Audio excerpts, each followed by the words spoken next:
Hello friends, hope you are doing well. Anu this side, welcome to my channel Meta Construct Learning. आज की जो हमारी video है, हम मल्टीपल चॉइस क्वेश्चंस कर रहे हैं सोशल एंड पॉलिटिकल साइंस के, सामाजिक और राजनीतिक विज्ञान। ये आपके 2021 और 22 की साइकिल में पूछे गए थे। राउंड अबाउट 302 क्वेश्चंस की सीरीज रहेगी। एक्सप्लेनेशंस के साथ साथ आपकी रिवीजन भी इन क्वेश्चंस के थ्रू हो जाएगी। और अगर किसी को कोई क्वेश्चन आता है तो कमेंट बॉक्स में आप आंसर करते जाइए, राइट। ये आपके लिए ही बेटर रहेगा। हम स्टार्ट करते हैं। स्टार्ट करने से पहले एक छोटा सा रिकैप हम मान के चलते हैं। जैसे कॉन्स्टिट्यूशन हो गया, ये आपका संविधान है। ये अडॉप्ट कब हुआ था? 26 नवंबर 1949 को, राइट। मगर कंप्लीटली लागू फोर्स में कब आया था?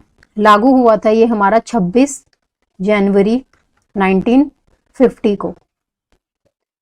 कॉन्स्टिट्यूशन होता क्या है? कॉन्स्टिट्यूशन एक वो बुक है, संविधान एक वो किताब है जिसके अंदर रूल्स एंड रेगुलेशंस मेंशन है किसी भी कंट्री के सिटीजन्स के लिए, नागरिकों के लिए और वहां की सरकारों के लिए, ताकि कंट्री को एक सुचारू रूप से चलाया जा सके।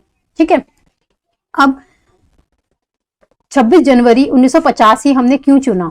क्योंकि 26 जनवरी 1930 को जब हमारा लाहौर सेशन हुआ था ना, रावी नदी के तट पर, under the presidentship of Jawaharlal Nehru, तो यहां पे पूर्ण स्वराज को अपनाया गया था और झंडा फहराया था। तो उसी को ध्यान में रखते हुए हमने जो कॉन्स्टिट्यूशन हमारा फोर्स में आया, हमने यही डेट को कंसीडर करा, राइट। अब कॉन्स्टिट्यूशन, संविधान जो कि एक बुक है, उसके अंदर क्या क्या मेंशन है? सबसे पहले है आपका प्रीएम्बल। फिर कॉन्स्टिट्यूशन डिवाइड है पार्ट्स में, आर्टिकल्स में और शेड्यूल्ड में। प्रीएम्बल कॉन्स्टिट्यूशन के जो मूल सिद्धांत हैं उनके बारे में बताता है। ठीक है। आप कोई भी रूल्स एंड रेगुलेशंस हमने कितने भी लगा लिए अपने बुक में, हर तरीके के लॉज बनाए हुए हैं, मगर कुछ बुनियादी ढांचे को ध्यान में रखते हुए, कुछ बुनियादी बातों को ध्यान में रखते हुए, जैसे समानता, ठीक है, भाईचारा, सार्वभौमिकता, ये सारी चीजों को हमें ध्यान में रखना है। और ये सारी चीजें किसके अंदर बताते हैं? प्रीएम्बल के अंदर आती हैं। ठीक है। और हमारा जो इंडियन कॉन्स्टिट्यूशन है, ये वर्ल्ड का सबसे लंबा कॉन्स्टिट्यूशन है, लेंथीएस्ट कॉन्स्टिट्यूशन है, रिटन कॉन्स्टिट्यूशन है। तो इसीलिए इतने बड़े संविधान को एक सीक्वेंस वाइज में डिवाइड करने के लिए हमने क्या करा है? उनको पार्ट्स में डिवाइड करा है। पार्ट्स फर्दर डिवाइडेड है आर्टिकल में और फिर फर्दर डिवाइडेड है शेड्यूल्ड में। जैसे जब कॉन्स्टिट्यूशन स्टार्टिंग में लिखा गया था तो उसके अंदर 22 पार्ट्स थे। पार्ट जैसे कि आपकी बुक के चैप्टर्स होते हैं, 22 चैप्टर्स हैं आप मान के चलिए। और कितने आर्टिकल हैं? 395 आर्टिकल थे। मतलब ये 22 चैप्टर्स के अंदर 395 आर्टिकल्स हैं। और ऐसे ही स्टार्टिंग में कितने थे? 8 शेड्यूल थे। क्योंकि ऑलरेडी हमारा जो कॉन्स्टिट्यूशन है इतना लंबा हो गया था, तो फिर भी कुछ हमारी इंपॉर्टेंट इंफॉर्मेशन या लॉज थे जो कि मेंशन करने बाकी थे। तो हमने किस में डाल दिए उनको? हमने उनको डिवाइड डाल दिए शेड्यूल में। इसका मैं एग्जांपल लेके बताती हूँ। जैसे आपका है पार्ट 3 है ना जो आपका, ये आपको फंडामेंटल राइट्स के बारे में बताता है या मौलिक अधिकारों के बारे में बात करता है। अब पार्ट 3 के भाग 3 के अंदर आर्टिकल कितने आते हैं? आर्टिकल 12 से लेके 35 तक। ठीक है। आर्टिकल मतलब अनुच्छेद।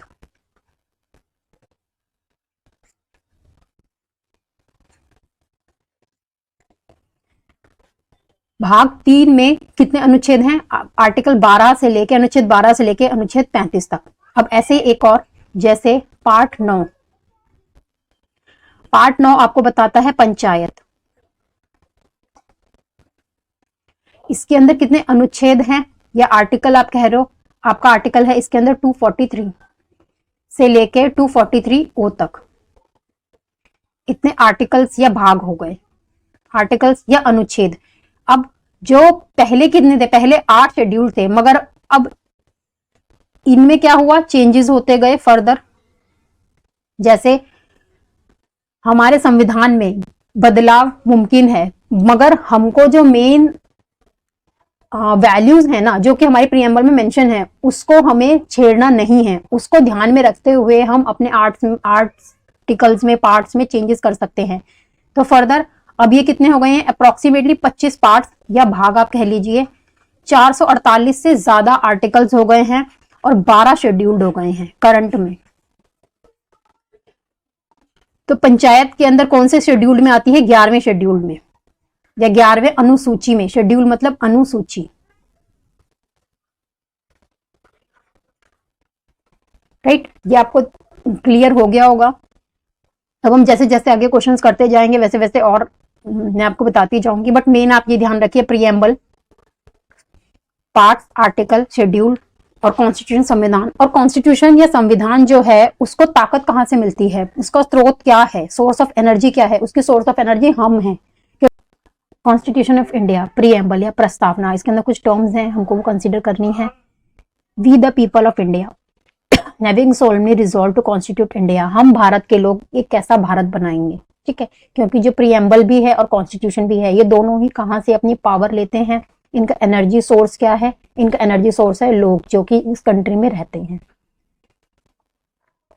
टर्म्स देखिए, सोवरन, सोवरन या संपूर्ण प्रभुत्व संपन्न।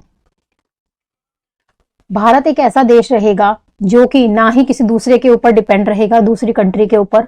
भारत अपने आंतरिक और बाहरी निर्णय खुद ले सकेगा, मतलब जो कि भारत के नेशनल इंटरेस्ट में, भारत की तरक्की के लिए हेल्पफुल रहेंगे, वो निर्णय भारत खुद लेगा, चाहे वो भारत के देश के अंदर के हों या बाहर के लिए हो, दूसरे देशों के लिए हो।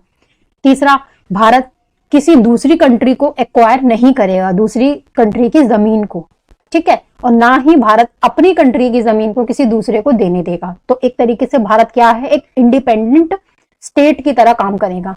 तो ये क्या है, एक भारत एक सोवरन स्टेट है, ठीक है। सोशलिस्ट क्या कहता है, भारत की अर्थव्यवस्था ना ही पूंजीवादी या कैपिटलिस्ट काइंड ऑफ होगी जैसे कि यूएसए में है, और ना ही कंप्लीट सोशलिस्ट होगी जैसे कि आपकी रशिया के अंदर है, मगर एक मिक्स्ड इकोनॉमी या मिक्स्ड अर्थव्यवस्था रहेगी, मिश्रित अर्थव्यवस्था, जहां पर आपके प्राइवेट और पब्लिक सेक्टर दोनों ही एक साथ भारत की ग्रोथ और डेवलपमेंट के लिए काम करेंगे, ठीक है। तो ये भारत का आ जाता है सोशलिस्ट कैरेक्टर। सेक्युलर या पंथ निरपेक्ष, भारत का संविधान अपने आप को जो रिलीजन है उनसे दूर रखता है, मगर दूर रखने का मतलब ये नहीं है कि नेगेटिव सेंस में, in the sense of positive. जैसे कि भारत का संविधान अलाउ करता है कि हम भारत के नागरिकों को उनका रिलीजन फॉलो करने की आजादी दें, ठीक है। इसी के चलते जो आर्टिकल 25 से लेके 28 तक आप आर्टिकल देखो, ये क्या बोलता है, आपके जो रिलीजन है, रिलीजन को फॉलो करने से रिलेटेड ये 25 से लेकर 28 तक आर्टिकल है। तो भारत क्या है, एक सेक्युलर है, पंथ निरपेक्ष राज्य है, ठीक है। हर धर्म का यहाँ पर हर धर्म की यहाँ पर क्या होती है, वैल्यू की जाती है, ठीक है। अगला टर्म आता है हमारा डेमोक्रेटिक या लोकतांत्रिक। कि किसी भी देश की सरकार उसके लोगों द्वारा चुलाई जाती है, ठीक है। हमारे देश में क्या है, डेमोक्रेसी दो तरीके की होती है, एक डायरेक्ट, एक इनडायरेक्ट डेमोक्रेसी। हम लोग अपने ऊपर कैसे शासन करते हैं, हम एक प्रतिनिधित्व चुनते हैं चुनाव देकर, इलेक्शन के थ्रू, ठीक है, और वो हमारे बिहाफ पर निर्णय लेता है। तो वो क्या है, एक इनडायरेक्ट डेमोक्रेसी हो गई। डायरेक्ट डेमोक्रेसी क्या होती है, अगर हम अपने निर्णय खुद ही लेने लग जाएं, जैसे कि ग्राम सभा में क्या होता है, जितने भी एक या दो, जितने भी गांव मिलके जब ग्राम सभा बनाते हैं, वो कोई एक निर्णय लेते हैं और वो निर्णय जो ग्राम पंचायत होती है उनको मानना पड़ता है ना। तो वहां पर आपकी ग्राम पंचायत के अंदर क्या चल रहा है, डायरेक्ट डेमोक्रेसी चल रही है। जितने भी निर्णय हैं वो क्या ले रहे हैं, डायरेक्ट लोगों द्वारा लिए जा रहे हैं। मगर हम स्टेट में जाते हैं, अपने सेंटर में होता है, यहाँ पे क्या है, हम अपने रिप्रेजेंटेटिव को इलेक्ट करते हैं, है ना, एमएलए को इलेक्ट करते हैं वोटिंग के थ्रू, एमपीज को, राइट। तो वो क्या है, एक इनडायरेक्ट डेमोक्रेसी है कि हमने देश को चलाने की जो रिस्पॉन्सिबिलिटी है वोट देके हमने अपने प्रतिनिधित्व को सौंप दी है। तो वो क्या होगा, रिपब्लिक क्यों है, क्योंकि जो हमारा हेड ऑफ द स्टेट है ना, वो इलेक्ट होता है ना, वो कोई वंशानुगत नहीं है। जैसे दो होते हैं रिपब्लिक, एक होती है मोनार्की, कि वहां का हेड ऑफ द स्टेट उस अगर कहीं पर मोनार्की चल रही है किसी कंट्री के अंदर, मोनार्की फॉलो होती है, तो वहां का हेड ऑफ द स्टेट कौन होगा? वहां का राजा होगा, उसी के रूल फॉलो होंगे, वही उस पावर उसी के हाथ में होगी, ठीक है। और वो क्या होगा? राजा ज्यादातर क्या होते हैं? हायरार्की होती है, वंशानुगत होते हैं, राइट। वहीं पे इंडिया के अंदर कैसा रिपब्लिक है कि जो हेड ऑफ द स्टेट है ना इंडिया का, वो कौन है? इलेक्ट होता है, वो प्रेसिडेंट है, राइट। तो ये क्या है? भारत एक रिपब्लिक है। आई होप आपको सारी ये क्लियर हो गए होंगे टर्म्स। अब इसके अलावा और क्या करते हैं? To secure all its citizen justice. Justice कैसे है? सामाजिक, आर्थिक और राजनीतिक न्याय, social, economic and political justice होना चाहिए। सोशल जस्टिस कैसे भाई? सामाजिक न्याय कैसे होना चाहिए कि हर इंसान को समानता का अधिकार हो, इररिस्पेक्टिव ऑफ उसकी कास्ट क्या है ना, और उनकी रिलीजन क्या है, नहीं। इकोनॉमिक होना चाहिए कि भाई कोई कितना अमीर है, कोई कितना गरीब है, इसके बिहाफ पे उनको न्याय नहीं मिलना चाहिए, न्याय का इससे कोई लेना देना नहीं होना चाहिए। पॉलिटिकल जस्टिस क्या हो गया? पॉलिटिकल न्याय, राजनीतिक न्याय के हर इंसान को हक होना चाहिए कि जितने भी पॉलिटिकल पार्टीज हैं वो उनके साथ जाके बात कर सके, उनके ऑफिस में जा सके, ये सारे क्या जाते हैं? जस्टिस के अंदर आ जाती हैं। लिबर्टी, लिबर्टी कैसी होनी चाहिए? Liberty of thought, expression, belief, faith and worship. हमको आजादी होनी चाहिए अपने विचारों की एक्सप्रेस करने की, है ना, अभिव्यक्ति की, विश्वास की, धर्म की, जितने भी आपके फंडामेंटल राइट्स हैं, ये सारे क्या बताते हैं? इसी के अंदर आते हैं, ये लिबर्टी के अंदर ही आते हैं। फिर आती है आपकी equality, equality of status and opportunity and to promote among them, प्रतिष्ठा और अवसर की समानता, ठीक है। तो सबको आ ही गया होगा कि यहाँ पे जो अपॉर्चुनिटी है कि भाई सबको समान अधिकार होना चाहिए नौकरी का, कहीं पर भी एक जगह से दूसरी जगह जाने का, और विद इन द कंट्री आप कहीं पर भी जाके किसी भी पब्लिक प्लेस पे आप जा सकते हो, आपको कोई रोक टोक नहीं होनी चाहिए, राइट। इसके अलावा आ जाती है आपकी fraternity, assuring the dignity of an individual and the unity and integrity of the nation. ये याद रखना है कि व्यक्ति की गरिमा और राष्ट्र की एकता और अखंडता सुनिश्चित करने वाली बंधुता बढ़ाने के लिए। तो आपको आई होप ये कॉन्स्टिट्यूशन प्रीएम्बल समझ आ गया होगा। Which of the following kind of equality is mention in the preamble to the constitution. Bharat की संविधान की प्रस्तावना में निम्नलिखित में से किस प्रकार की समानता का उल्लेख है? Equality of income, wealth, employment या स्टेटस। अभी हमने करा है equality of status and opportunity and to promote, है ना। तो फोर्थ इसका आंसर रहेगा। अगला, which of the following statement is true about municipal corporation. Municipal corporation के बारे में बताना है।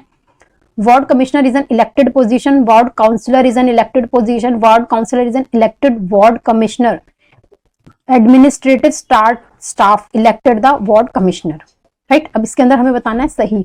अब इसके अंदर ये ध्यान रखना है, इलेक्ट का क्या मतलब होता है?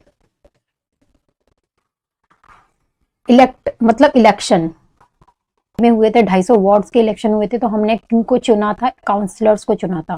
तो वार्ड काउंसलर क्या होते हैं? एक इलेक्टेड मेंबर होता है, ठीक है। और जो एक कमिश्नर्स होते हैं कहीं के भी हों, चाहे म्युनिसिपल कॉर्पोरेशन के हो या कहीं के भी हों, ये हमेशा सेलेक्ट होके आते हैं, ठीक है। इनका एडमिनिस्ट्रेटिव स्टाफ की तरफ से आते हैं। जो काउंसलर्स होते हैं वो हमारी तरफ हम इलेक्ट करते हैं, राइट। अगला देखते हैं। In order to promote a women employment, there are laws in India that make it mandatory for an organization having more than 30 employees to ensure। Bharat में महिला रोजगार को प्रोत्साहित करने के लिए कानून हैं जिनके तहत ये अनिवार्य है कि जिस संस्था में 30 से अधिक महिलाएं कर्मचारी काम करती हैं वहां क्या होना चाहिए? यहाँ पे ऑब्वियसली क्रैच होना चाहिए, सैनिटरी पैड, वेंडिंग मशीन होनी चाहिए, विमेन चेयरपर्सन होना चाहिए, ट्रांसपोर्ट होना चाहिए। तो इसका करेक्ट आंसर होता है क्रेच या शिशु सदन। अगला देखते हैं। Rosa Parks refused to give up her seat in a bus from the beginning point of which particular movement in the USA। रोजा पार्क द्वारा बस में अपनी सीट देने से मना करना संयुक्त राष्ट्र अमेरिका में किस आंदोलन की शुरुआत हुई थी? रोजा पार्क एक अफ्रीकन अमेरिकन वुमेन थी। वहां पे भी क्या चल रहा है? रेसिज्म चलता था यूएसए में। तो उसने थकी हारी ऑफिस से आई, उसने सीट देने से मना कर दी बस में किसी वाइट को। तो उसने गुस्सा करा और उसकी शायद तो इससे क्या चलाया, वहां पे उसने एक मूवमेंट चलाया कि भाई इक्वल राइट्स होने चाहिए, ठीक है। सभी सिविलियंस को irrespective of their colour equal rights होने चाहिए, है ना, समान अधिकार होने चाहिए। तो 1964 में वहां पे क्या आया, एक सिविल राइट मूवमेंट उन्होंने चलाई और वहां से क्या आया आपका, एक सिविल राइट एक्ट आया। ठीक है, तो सभी नागरिकों को समानता का अधिकार मिला रोजा पार्क्स से द्वारा। Which is implied bye setting agenda in the context of media. Media के संदर्भ में एजेंडा तैयार करने से क्या अभिप्राय है? एजेंडा को media, agenda of media that will conserved by the government, media propagating the agenda of a political party and independent media house having no pre-decided agenda, media identifying issues and bring them to the public। Media विषय वस्तु जिसे सरकार द्वारा sensor किया गया है। Media किसी एक राजनीतिक पार्टी के एजेंडे का प्रचार करती है, एक राजनीतिक पार्टी के एजेंडा नहीं। एक स्वतंत्र मीडिया घटना जिसका कोई पूर्व निर्धारित एजेंडा नहीं है, ऐसा कुछ नहीं है। मीडिया द्वारा मुद्दों को चिन्हित करना और उन्हें जनता तक पहुंचाना, इसी को क्या कहते हैं, सेटिंग एजेंडा। एजेंडा सेट करते हैं। ठीक है, मीडिया द्वारा क्या करती है, किसी मुद्दों को चिन्हित करती है और उन्हें जनता तक पहुंचाती है। तो ये ही इसका आंसर है। अगला देखते हैं, विच of the following statement is true about secularism in India. भारत में धर्मनिरपेक्षता के संदर्भ में निम्नलिखित में से कौन सी कथन सही है? अभी मैंने बताया सेक्युलरिज्म क्या है, जो भारत का कॉन्स्टिट्यूशन है वो क्या करता है, भाई जो सरकार है वो धर्म से दूर रहेगी, मगर किस सेंस में रहेगी, पॉजिटिव इंटरवेंशन कर सकती है। जैसे कि जो सिख लोग होते हैं उनको टर्बन पहनते हैं, इस रिलीजियस फैक्टर को ध्यान में रखते हुए उनको हेलमेट पहनना जरूरी नहीं है, तो ये क्या है, पॉजिटिव इंटरवेंशन है। इसके अलावा बहुत सारी अभी गवर्नमेंट ने जितने भी रिलीजियस कृतियां हैं, है ना, उनके खिलाफ भी गवर्नमेंट काम करती है। तो उसके साथ साथ क्या कर रही है, एक कंफर्टेबल, इसका मतलब क्या है कि जो गवर्नमेंट है एक कंफर्टेबल डिस्टेंस बना के रखती है। ठीक है, सबको इंडिपेंडेंस देती है अपने रिलीजन फॉलो करने का। आर्टिकल 25 से लेकर 28 तक ये कहता है, मगर साथ के साथ अगर कुछ इश्यू होता है किसी रिलीजन में, ठीक है, जिससे क्या हो रहा है, इनइक्वालिटी आ रही है, तो वहां पर क्या करती है सरकार, इंटरवेंशन करती है। ठीक है, neither state nor religion can interfere in the affair of one another. ना राज्य ना धर्म एक दूसरे के मामले में दखल दे सकते हैं। India state must maintain a principle distance from the religion. Bharat राज्य को धर्म से एक सैद्धांतिक दूरी बनाकर रखनी चाहिए। ये बिल्कुल सही है ये वाला तो। ठीक है, एक प्रिंसिपल डिस्टेंस बना के रखता है ना, ऐसा भी नहीं है कि बिल्कुल अलग है कि नहीं। जो भारतीय राज्य है या इंडियन स्टेट का मतलब होता है गवर्नमेंट, कि उसको कोई मतलब है नहीं, उसको मतलब है। आप जितने देख लीजिए, जितने भी रिलीजियस पोजेशंस होते हैं गवर्नमेंट के द्वारा भी चलाए जाते हैं, गवर्नमेंट उन्हें फंडिंग करती है ना। तो ये क्या है, पॉजिटिव सेक्युलरिज्म की तरफ जाता है Bharat. State can not intervene in the personal law of communities. राज्य समुदाय के निजी पर्सनल कानूनों में हस्तक्षेप नहीं कर सकता। ठीक है, स्टेट कैन नॉट, मगर अगर पर्सनल लॉज किसी भी तरीके के, जैसे यहाँ पे कहता है टू मैरिज एक्ट था, वहां पे क्या हो रहा था, भाई जो विमेन था उनके साथ पार्शियलिटी हो रही थी, तो गवर्नमेंट ने क्या करा, जो स्टेट है वो इसने इंटरफेयर करा। तो ऐसा कुछ नहीं है, वो इंटरवेन कर सकती है। ठीक है, अगर किसी उसकी वजह से किसी पर्टिकुलर पर्सन के राइट्स को अगेंस्ट हो रहे हो। State is suppose to prevent the domination of one religious community by other community. राज्य द्वारा प्रयास किए जाना चाहिए कि एक धार्मिक समुदाय दूसरे समुदायों पर प्रभुत्व स्थापित ना कर पाए। सही बात है कि भाई जो मेजॉरिटी रिलीजियस लोग हैं वो ऐसा कुछ दंगे फसाद ना कर दे कि जो माइनॉरिटीज हैं उनका कोई नुकसान हो जाए, है ना। तो यहाँ पे क्या जाएगा आपका, बी और डी करेक्ट जाएंगे। अगला देखते हैं, Indian parliament has a reservation from 1952 से 2009। भाई इंडिया के पार्लियामेंट में किस किस लोगों के लिए रिजर्वेशन है? शेड्यूल्ड कास्ट के लिए, एंग्लो इंडियन कम्युनिटी के लिए, विमेन के लिए, शेड्यूल्ड ट्राइब के लिए। तो ये वाला आप बता देना, बताइएगा खुद ही, ये बहुत इजी है, इसमें ऐसा कुछ। Federal court of India is the प्रेडेसेसर of. Federal court of India किसका पूर्ववर्ती है, ये बताना है। फेडरल कोर्ट ऑफ इंडिया किसका है? सुप्रीम कोर्ट का है ऑब्वियसली, है ना। और सुप्रीम कोर्ट कब एग्जिस्टेंस में आया था? जब हमारा कॉन्स्टिट्यूशन एनफोर्स हुआ था, फोर्स में आया था, लागू हुआ था, दैट इज 26 जनवरी 1950 को भी हमारा सुप्रीम कोर्ट एग्जिस्टेंस में आया था, सर्वोच्च। चलिए नेक्स्ट क्वेश्चन है, अ 12-year-old child works in a glass manufacturing factory which fundamental right is violated in this situation. एक 12 साल का बच्चा कांच बनाने वाले कारखाने में काम करता है और इस स्थिति में किस मौलिक अधिकार का हनन हुआ है? कौन सा फंडामेंटल राइट्स उसका एक्सप्लॉइट हुआ है? Cultural and educational right. आगे देखते हैं, right to freedom, right against exploitation, right to equality. सांस्कृतिक और शैक्षणिक अधिकार का, स्वतंत्रता के अधिकार का, शोषण के विरुद्ध अधिकार का, समानता के अधिकार का। 14 साल से कम उम्र के बच्चे फैक्ट्री में काम नहीं कर सकते हैं, ये राइट अगेंस्ट एक्सप्लॉयटेशन होता है, आर्टिकल 24।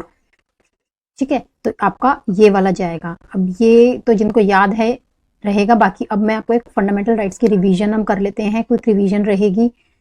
सबसे पहले हमारे आते हैं, जैसे मैंने बताया था, पार्ट्स और आर्टिकल्स में डिवाइड होता है। पार्ट 3 के अंदर हमारे फंडामेंटल राइट्स या मौलिक अधिकार आते हैं। ये इसमें भी कितने से होते हैं, 12, आर्टिकल नंबर 12 से लेके आर्टिकल 35 तक रहते हैं। हमें जो जो मेन आर्टिकल करने हैं हम उनको ही कंसीडर करेंगे, जैसे राइट टू इक्वालिटी या समानता के अधिकार। इसके अंदर आर्टिकल 14 से लेकर 18 तक आर्टिकल आते हैं राइट टू इक्वालिटी और समानता के अधिकार में। अब हर आर्टिकल, जैसे आर्टिकल 14 क्या बोलता है, equality before law and equal protection of law, that means कानून के समक्ष समानता और कानून का समान संरक्षण। कानून के सामने हर कोई पर्सन समान है, इररिस्पेक्टिव उसकी फाइनेंशियल कंडीशन कैसी है, कौन सी रेस का है, कौन सी कास्ट का है। जो लॉ है वो सबके लिए इक्वल है, ठीक है, और लॉ सबको इक्वली प्रोटेक्ट भी करता है। तो ये हमारे पास आ जाता है आर्टिकल 14 या आर्टिकल 14। आर्टिकल 15 क्या कहता है, prohibition on discrimination on the ground of religion, race, caste, sex and the place of birth. धर्म, नस्ल, जाति, लिंग, जन्म स्थान के आधार पर भेदभाव का निषेध। हम किसी भी इंसान को से भेदभाव नहीं कर सकते उसके बेसिस पे, किसके, उसके धर्म के आधार पे, उसकी जाति के आधार पे, उसके सेक्स के आधार पे, और कहाँ पर उसका प्लेस ऑफ बर्थ हुआ है, ये प्रोहिबिट करता है। आर्टिकल 16 कहता है equal opportunity in the matter of public employment, सार्वजनिक रोजगार के मामलों में समान अवसर। जो भी गवर्नमेंट की तरफ से एम्प्लॉयमेंट निकलता है उसमें सबको समान अवसर होता है। हाँ, इसके अंदर थोड़ा ये राइट टू इक्वालिटी है, और एक आता है इक्विटी।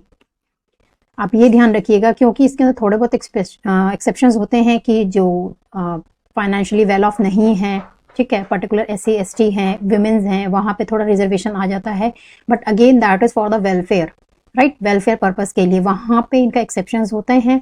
बट आप उसको हम वहाँ उसको ये नहीं बोल सकते कि हमारा आर्टिकल 16 का वायलेशन हुआ है, ठीक है, क्योंकि यहाँ पे जो गवर्नमेंट है वो इक्विटी में वर्क कर रही है। इक्वालिटी और इक्विटी में फर्क क्या होता है, इक्विटी का मतलब, इक्वालिटी का हो गया किसी के पास, ये देखिए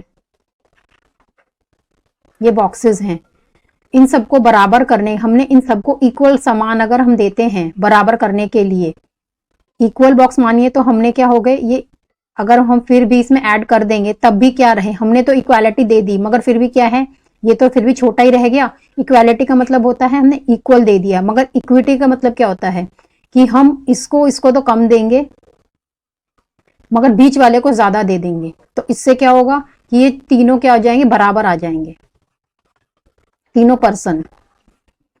ये डिफरेंस होता है इक्विटी और इक्वालिटी के बीच में। Abolition of untouchability and it's practice, अस्पृश्यता का उन्मूलन और उसका अभ्यास। ये बिल्कुल अनटचेबिलिटी, ये बिल्कुल बैन है, अबॉलिशन है, सेक्टर 70 आर्टिकल 17 के अंदर आता है। आर्टिकल 18 कहता है abolition of title except of military and academic, सैन्य और शैक्षणिक को छोड़कर उपाधियों का उन्मूलन। मतलब अब जैसे जो हेरारकी टाइटल्स ले लेते हैं ना, जैसे हम राजा रणधीर सिंह हैं, महाराजा धीराज, इस टाइप के टाइटल्स अब आप नहीं ले सकते, राइट। अगर जैसे मैं बोलूँ कि भाई मैं राजकुमारी अनु सिंह पढ़ा रही हूँ फ्रॉम परिवार का, इस तरीके के हम टाइटल अपने नाम के साथ नहीं लगा सकते। अब टाइटल कौन से रहते हैं, जैसे मिलिट्री में के जो होते हैं कर्नल हो गए, इस तरीके के टाइटल रहते हैं, या अकेडमिक में आपने PhD कर ली तो आपके आगे डॉक्टर लग जाएगा, राइट। इसके अलावा जैसे कुछ टाइटल होते हैं पद्म विभूषण, ये सब आपको टाइटल्स मिलते हैं अवार्डीज को, राइट। तो ये वाले टाइटल्स क्या हैं, ये वो टाइटल्स नहीं है जो कि आर्टिकल 18 के अंदर आते हैं, राइट। राइट टू इक्वालिटी आपको क्लियर हुआ। अब इसके बाद आते हैं right to freedom. Right to freedom या स्वतंत्रता के अधिकार के अंदर आर्टिकल 19, 20, 21, 22 से 4 आर्टिकल आते हैं। आर्टिकल 19 क्या कहता है, प्रोटेक्शन देता है 6 राइट्स की, 6 अधिकारों की सुरक्षा देता है। कैसे, स्पीच एंड एक्सप्रेशन, भाषण और अभिव्यक्ति का, असेंबली सभा, एसोसिएशन संगठन, मूवमेंट आंदोलन, निवास स्थान, और रेजिडेंस आपका निवास स्थान हो गया, और प्रोफेशन आपका पेशा। मूवमेंट, ये वाला मूवमेंट आंदोलन नहीं है, ये है एक जगह से दूसरी जगह जब हम जाते हैं वो मूवमेंट है। मतलब आप एक जगह से दूसरी जगह जा सकते हो, आप अपने भाषण या अभिव्यक्ति को एक्सप्रेस कर सकते हो, ठीक है। आप सभा बना सकते हो, संगठन कर सकते हो, कोई भी प्रोफेशन अपना सकते हो, राइट। और आप एक जगह से दूसरी जगह जा सकते हो, आप विद इन द इंडिया की टेरिटरी में कहीं पे भी रह सकते हो। तो ये सारे आपके राइट्स हैं जो कि आर्टिकल 19 के अंदर आते हैं। आर्टिकल 20 के अंदर क्या आता है? Protection of respect of conviction for offences, अपराधों के लिए दोष सिद्धि के संबंध में संरक्षण। कि ये है कि कोई किसी ने अगर कुछ अपराध किया है तो आप उसके अपराध से ज्यादा उसे सजा नहीं दे सकते, राइट। और कई सारे केसेस ऐसे होते हैं कि जो अगर 10 साल पहले कोई केस हुआ किया है क्रिमिनल केस और अब जाके 10 उस पर कोई कानून बना है, तो आप ऐसे नहीं है कि 10 साल पहले किए हुए कानून पे आप कुछ उसको सजा दे दो, ठीक है। मगर इसमें क्या होता है, जो सिविल केसेस होते हैं, जैसे आपका इनकम टैक्स से रिलेटेड हो गया, वो आपको रिट्रोस्पेक्टिवली या x post facto kind of लगा सकते हैं कि आपका कुछ टाइम से पुराने 10 साल से आपका अप्लाई होगा, वहां पर कर सकते हैं। मगर कुछ केसेस, क्रिमिनल केसेस में हम इस तरीके से किसी भी जो कन्विक्शन है उसको हम दोषी नहीं ठहरा सकते, राइट। इसके बाद आ जाता है आपका आर्टिकल 21, ये प्रोटेक्शन देता है लाइफ और लिबर्टी की। इसी आर्टिकल के अंदर बहुत सारे राइट्स आ जाते हैं, जैसे राइट टू वाटर आ जाता है आपका, राइट टू एजुकेशन इसी के अंदर आ जाता है, right to free air, right to clean air, ये सब चीजें इसके अंदर आ जाती हैं। और इसी के अंडर आता है आर्टिकल 21A, जो कि आपको याद रखना है 86th अमेंडमेंट जो आया था ना 2002 में, इस अमेंडमेंट से यहाँ पे आर्टिकल 21A जोड़ा गया है, जो कि राइट टू एजुकेशन बताता है एलिमेंट्री लेवल तक, राइट। आर्टिकल 22 क्या कहता है? Protection against arrest and detention in certain cases, कई मामलों में गिरफ्तार या निरोध से संरक्षण। मतलब अगर आपको कोई गिरफ्तार हो जाती है किसी की, तो उसको प्रॉपर राइट है, उसको पता होना चाहिए तो किस कारण से उसको गिरफ्तार किया गया है। और अगर 24 आवर्स के अंदर से मजिस्ट्रेट के सामने ले जाया जाना चाहिए। और जो वुमेन हैं उनको आप रात में इंटरोगेशन के लिए नहीं बुला सकते, 15 साल से कम लड़के को इंटरोगेशन के लिए नहीं बुला सकते, राइट। तो ये कुछ हैं, आपको फ्रीडम मिली हुई है आर्टिकल 19 से लेकर 22 तक। अब उसके बाद है राइट अगेंस्ट एक्सप्लॉयटेशन, शोषण के विरुद्ध अधिकार। इसके अंदर 2 आर्टिकल हैं, आर्टिकल 23 एंड आर्टिकल 24। आर्टिकल 23 क्या कहता है? Prohibition of traffic in human being and forced labour, मानव व्यापार और बेगार जो फोर्स्ड लेबर होती है उस पर प्रतिबंध लगाता है। और 24 क्या कहता है? Prohibition of employment of children in factories, कारखानों में बच्चों के नियोजन पर प्रतिबंध। मतलब आप कारखानों में बच्चों को एम्प्लॉय नहीं कर सकते। यही वो जो कांच वाला केस है, वो इसका आंसर यही ही है। इसके अलावा right to freedom of religion, अब रिलीजन के अंडर आ जाता है कि अभी हमने क्या करा है कि भारत क्या है, एक सेक्युलर कंट्री है यहाँ पे, क्योंकि इंडिया की पॉपुलेशन इतनी है और यहाँ पे हर रिलीजन के लोग रहते हैं, तो ये गवर्नमेंट की रिस्पॉन्सिबिलिटी बनती है कि हर रिलीजन की रिस्पेक्ट की जाए, उसके वैल्यूज की रिस्पेक्ट की जाए, राइट। यही बता रहा है कि freedom of conscience and free profession, practice and propagation of religion, अंतकरण की स्वतंत्रता और धर्म के अबाध रूप में मानना, आचरण करना, प्रचार करने की स्वतंत्रता। मतलब आपके अंदर जिस भी धर्म को आप फॉलो करते हो, मानते हो, अंदर से आपकी डिजायर है, आप उसे आराम से फॉलो कर सकते हो, उसको ओपनली आप उसके बारे में बता सकते हो, उसको प्रैक्टिस कर सकते हो, उसका प्रचार कर सकते हो। मगर इसके अंदर एक चीज है, प्रचार करने का मतलब है कि लोग, दूसरे धर्म के लोग उसको ज्वाइन कर सकते हैं, मगर फोर्स्ड कन्वर्जन जो है वो नहीं हो सकता। अगर आप अपने धर्म का प्रचार करते वक्त दूसरे रिलीजन के लोगों को बोलो कि हमारे धर्म में आओ, और वो भी फोर्सफुली बोलो, तो वो गलत है, ठीक है, वो नहीं होगा इसके अंदर। Freedom to maintain religious affair, धार्मिक मामलों के प्रबंधन की स्वतंत्रता। हाँ जी, आप मतलब उनके जो आप प्रैक्टिस कर रहे हो तो उनको मैनेज भी कर सकते हो। Freedom from payment of taxes for the promotion of any religion, किसी भी धर्म के प्रचार के लिए करों की भुगतान से मुक्ति। मतलब है कि अगर आपको कोई रिलीजन फॉलो कर रहा है, उसको प्रमोट करना है, तो जरूरी नहीं है कि आप उसके लिए पे करो या टैक्स पे करो। इसका मतलब एक और भी है कि गवर्नमेंट के पास जो पैसे आते हैं, रेवेन्यू आता है टैक्सेस से, वो किसी एक पर्टिकुलर रिलीजन को प्रमोट करने के लिए यूज नहीं कर सकती। दैट मीन्स जो गवर्नमेंट की रिस्पॉन्सिबिलिटी बनती है कि वो सभी रिलीजन को इक्वली वैल्यू करे और इक्वली प्रमोट करे, राइट। यहाँ पे टैक्स यूज नहीं होता है, बट हाँ आप क्या कर सकते हो कि किसी भी रिलीजन में, कोई भी रिलीजियस इंस्टीट्यूशन होता है, वहां पे क्या होती है, टैक्स नहीं होता, बट एक फी लगती है जो कि उसके प्रॉपर एडमिनिस्ट्रेशन के लिए हेल्प करती है, राइट। 28 कहता है freedom from attending religious instruction और worship in a certain educational institution. कुछ ऐसे शैक्षणिक संस्थान होते हैं नॉर्मली कि जो कंप्लीटली स्टेट ओन होते हैं, गवर्नमेंट कंट्रोल्ड होते हैं, वहां पर आप किसी एक विशेष रिलीजन को पूजा या शिक्षा इनमें भाग लेने से मुक्ति ही रखते हैं। ठीक है, आप उसको अगला कल्चरल एंड एजुकेशनल राइट। अब एजुकेशनल राइट के अंदर आज 29 और 30 आते हैं। जैसे जो माइनॉरिटीज हैं आपकी, वो अपनी लैंग्वेज का, स्क्रिप्ट का और कल्चर का प्रोटेक्शन कर सकती हैं। इसके अंदर right to minority to establish and administer educational institution. तो जो अल्पसंख्यक हैं वो शिक्षण संस्थानों की स्थापना और उसके प्रशासन का अधिकार भी रखते हैं। तो ये आ जाते हैं आपके 29 और 30। अगर इन फंडामेंटल राइट्स में से आपका कोई राइट ब्रीच हो रहा है, कोई वॉयलेट हो रहा है, तो उसकी रेमेडी भी है। आप अपने फंडामेंटल राइट्स के लिए डायरेक्ट सुप्रीम कोर्ट जा सकते हैं। ठीक है, तो इसको क्या कहते हैं, राइट टू कॉन्स्टिट्यूशनल रेमेडीज। ये है आर्टिकल 32 के अंदर, आपको ये याद रखना है। ठीक है, नेक्स्ट देखते हैं। ओहो, a group of people prevent laborer from other state from working in their state which fundamental right of the worker is broken। अब हमने देखा है कि यदि कुछ लोग किसी अन्य प्रदेश के श्रमिकों को उनके प्रदेश में काम नहीं करने देते तो इससे श्रमिकों के किस मौलिक अधिकार का उल्लंघन होता है। बहुत केस आया था कि जो बिहार से जो लोग काम करने जाते हैं महाराष्ट्र में, वहां पे उनको काम करने नहीं दिया जाता। एक एग्जाम्पल है ये। तो ये क्या कहता है, उनको मूव करने से मना कर रहे हैं ना, तो राइट टू क्या होगा, ये फ्रीडम के अंदर आता है ना। ये फ्रीडम अभी हमने करी थी 19 से 22 करी थी, और 19 के अंदर क्या थी, 6 फ्रीडम की प्रोटेक्शन थी, स्पीच एंड एक्सप्रेशन थी, उसी के अंदर एक मूवमेंट भी था। तो वही इसके अंदर आता है, राइट टू फ्रीडम। ठीक है, बाकी ये मैंने बता ही दिया। राइट टू एक्सप्लॉयटेशन 23 और 24 रहेगा। राइट टू लाइफ 21 रहता है। राइट टू इक्वालिटी आपका 14 से 18 के अंदर आते हैं ये। ठीक है, अगला history plays an important role in social science curriculum. History का कहां से आ गया, which of the following statement is correctly regarding the nature of history.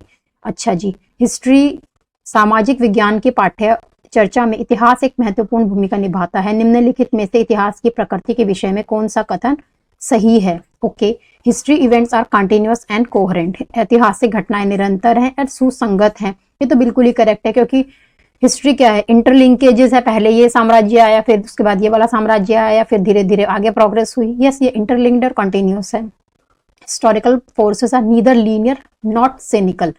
ऐतिहासिक बल ना ही रेखीय होती हैं और ना ही चक्रीय होती हैं। मतलब ये जो लीनियर का मतलब क्या होता है, एक लाइन, मतलब कोई इवेंट आया उसके बाद दूसरा, उसके बाद दूसरा, उसके बाद दूसरा। ऐसा तो नहीं होता ना, ये हुआ फिर दोबारा से जो ये ऑलरेडी हो चुका था ये फिर से हो गया, नहीं, ऐसा नहीं होता। तो हिस्ट्री क्या है, हिस्ट्री लीनियर है, ये याद रखना है। तो बट ये तो कह रहा है नाइदर, तो ये गलत हो गया। सिर्फ हमारा ए ऑप्शन इसमें सही जाएगा। Right, by giving the right to vote constitution of India is. Bharat का संविधान वोट डालने का अधिकार देकर स्थापित करता है। ओके, राइट टू वोट क्या है, राइट टू वोट हमारा जो एडल्ट सफरेज है, 18 साल से कम ज्यादा एज के लोग वोट कर सकते हैं। क्या है, कॉन्स्टिट्यूशनल राइट है, याद रखना है, संवैधानिक अधिकार है हमारा ये। ठीक है, और इससे क्या प्रमोट होती है, सोशल डेमोक्रेसी या पॉलिटिकल डेमोक्रेसी, सामाजिक लोकतंत्र या राजनीतिक लोकतंत्र। इससे सोशल डेमोक्रेसी क्या करता है, सोशल डेमोक्रेसी नॉर्मली डील करता है समाज से, ठीक है, उसकी कंडीशन से, उसके वेलफेयर से।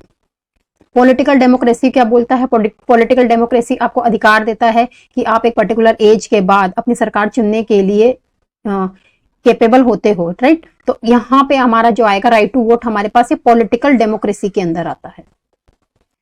जनपद Panchayat work at which level of administration, ये इजी क्वेश्चन है बहुत ही। Village, block, district and state. एक जनपद पंचायत भारतीय किस स्तर पर काम करती है। जनपद पंचायत जैसे हमने यही बताया, जो पंचायत हैं वो 3 टायर सिस्टम पर काम करती हैं, याद रखना है। सबसे नीचे क्या रहता है आपका, गांव, विलेज, उसके ऊपर आ जाते हैं तो क्या आ जाता है, ब्लॉक, इसी को तहसील भी बोलते हैं, है ना। फिर यहाँ पे आ जाती है तो परिषद आ जाती है। तो अब हमको बताना है जनपद, ब्लॉक, तहसील या जनपद, इसी को एक ही कहते हैं। ठीक है, तो ये कौन सी आएगी, ब्लॉक लेवल पे। Right, which law came into effect 2006 in India recognising right to violence free from women. Bharat में 2006 में लागू हुए किस कानून ने औरतों को हिंसा मुक्त घर का अधिकार स्वीकार किया। 2006, ये आपको बताना इजी है। हिंदू सक्सेशन एक्ट 2005 में आया था कि भाई इक्वल प्रॉपर्टी राइट्स की बात करता है ये।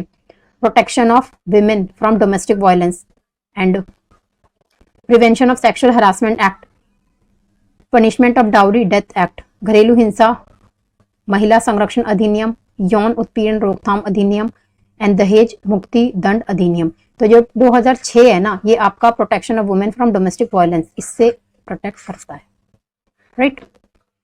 अगला, council of states in India also known as, Bharat में काउंसिल ऑफ स्टेट्स डैश के नाम से जाना जाता है। अब ये सबको पता होना चाहिए, जो पार्लियामेंट है ये किससे मिलके बना है? 3 से मिलके बना है। एक तो आपका होता है प्रेसिडेंट, ठीक है, एक होते हैं आपका काउंसिल ऑफ स्टेट, और एक होती है हाउस ऑफ पीपल,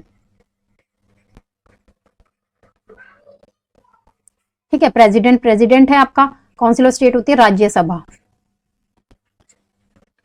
और हाउस ऑफ पीपल होती है लोकसभा, ठीक है। तो काउंसिल ऑफ स्टेट्स पूछा है इसने, तो काउंसिल ऑफ स्टेट्स का मतलब है Rajya Sabha, right. When was the first general election held, पहला प्रथम चुनाव कब हुआ था? 51-52 में। विच of the following statement is falls in context of Indian justice system, भारतीय न्याय व्यवस्था के परिप्रेक्ष्य में निम्नलिखित में से कौन सा वाक्य गलत है? ओके, हमें गलत बताना है। PIL can be filed on behalf of those who have rights whose rights have been violated, जनहित याचिका उन लोगों की तरफ से दायर की जाती है जिनको अधिकार का हनन हुआ है। बिल्कुल ये वाली राइट बिल्कुल सही है। PIL, क्योंकि बहुत सारे लोग गरीब होते हैं और मे बी इतने अवेयर नहीं होते, उन्हें खुद नहीं पता होता कि कैसे हम जुडिशरी को अप्रोच करें, तो उनके बिहाफ पे जो लोग हम PIL डाल सकते हैं, कोई दूसरा पर्सन, तो ये ठीक है। If the accused has not given a chance to defend it would not be consider a fair trial, अगर आरोपी को बचाव का अवसर नहीं दिया गया तो उसे निष्पक्ष सुनवाई नहीं कह सकते। हाँ ये ठीक है, इसमें कुछ समझाने जैसा कुछ है ही नहीं। Supreme court does not have a power to intervene in a case of dispute between centre and state, केंद्र और राज्य के बीच विवादों के मामलों में उच्चतम न्यायालय का हस्तक्षेप नहीं कर सकता। ये बिल्कुल गलत है, वो कर सकता है, ठीक है। और ये कौन सी ज्यूरिसडिक्शन के अंदर आता है? सुप्रीम कोर्ट की ओरिजिनल ज्यूरिसडिक्शन, ठीक है। Right to water has been interpreted as a part of fundamental right to life, yes ये करेक्ट है। अभी मैंने आपको बताया था पानी का अधिकार जीवन के मौलिक अधिकारों का एक भाग है, आर्टिकल 21, तो इसमें आंसर क्या है? 3rd है। Fundamental right against exploitation in India prohibits employment of worker below the age of in any factory, mine और अदर हैजार्डियस वर्क, ये भारत में शोषण के विरुद्ध मौलिक अधिकारों के अंतर्गत डैश वर्ष की आयु के कम से कम बच्चों को किसी फैक्ट्री, खदान या किसी अन्य हानिकारक काम में रोजगार प्रतिबंधित है। ये सब कोई पता है ये वाला कुछ। What is the name of Omkar Valmiki autobiography in which he narrates a story of caste discrimination? Om Prakash Valmiki की आत्मकथा जिसमें जातीय भेदभाव की कहानी बताई गई है। इनके साथ डिस्क्रिमिनेशन हुआ था, ये लोअर कास्ट के थे, है ना, तो इन्होंने किसमें बताया है? जूठन है इनकी किताब का नाम। Which among the following statement is true? Okay, government is one of the part of state. सरकार राज्य का एक अंग होती है। Government and state are the same and can be used interchangeably, सरकार और राज्य एक ही है, इन दोनों को शब्दों को एक दूसरे के स्थान पर प्रयोग किया जा सकता है। State can be changed through election, मतदान के जरिए राज्य को बदला जा सकता है। Government is not responsible for enforcing law, कानून लागू करना सरकार की जिम्मेदारी नहीं होती।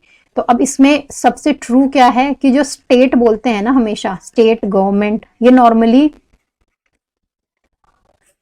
इंटरचेंजेबल हैं और इनको हम यूज कर सकते हैं, ठीक है। ऐसे इंडियन स्टेट, इंडियन गवर्नमेंट, ये दोनों सेम ही मतलब है, तो इसका ये करेक्ट जाएगा।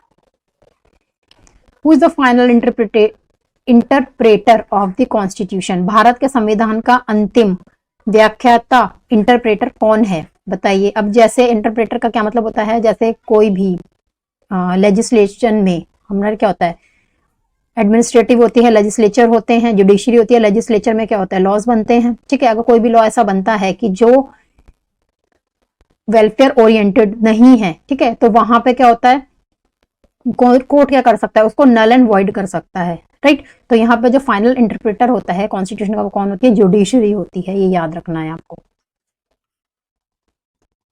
फेडरलिज्म रिफर टू, फेडरलिज्म क्या है? संघवाद।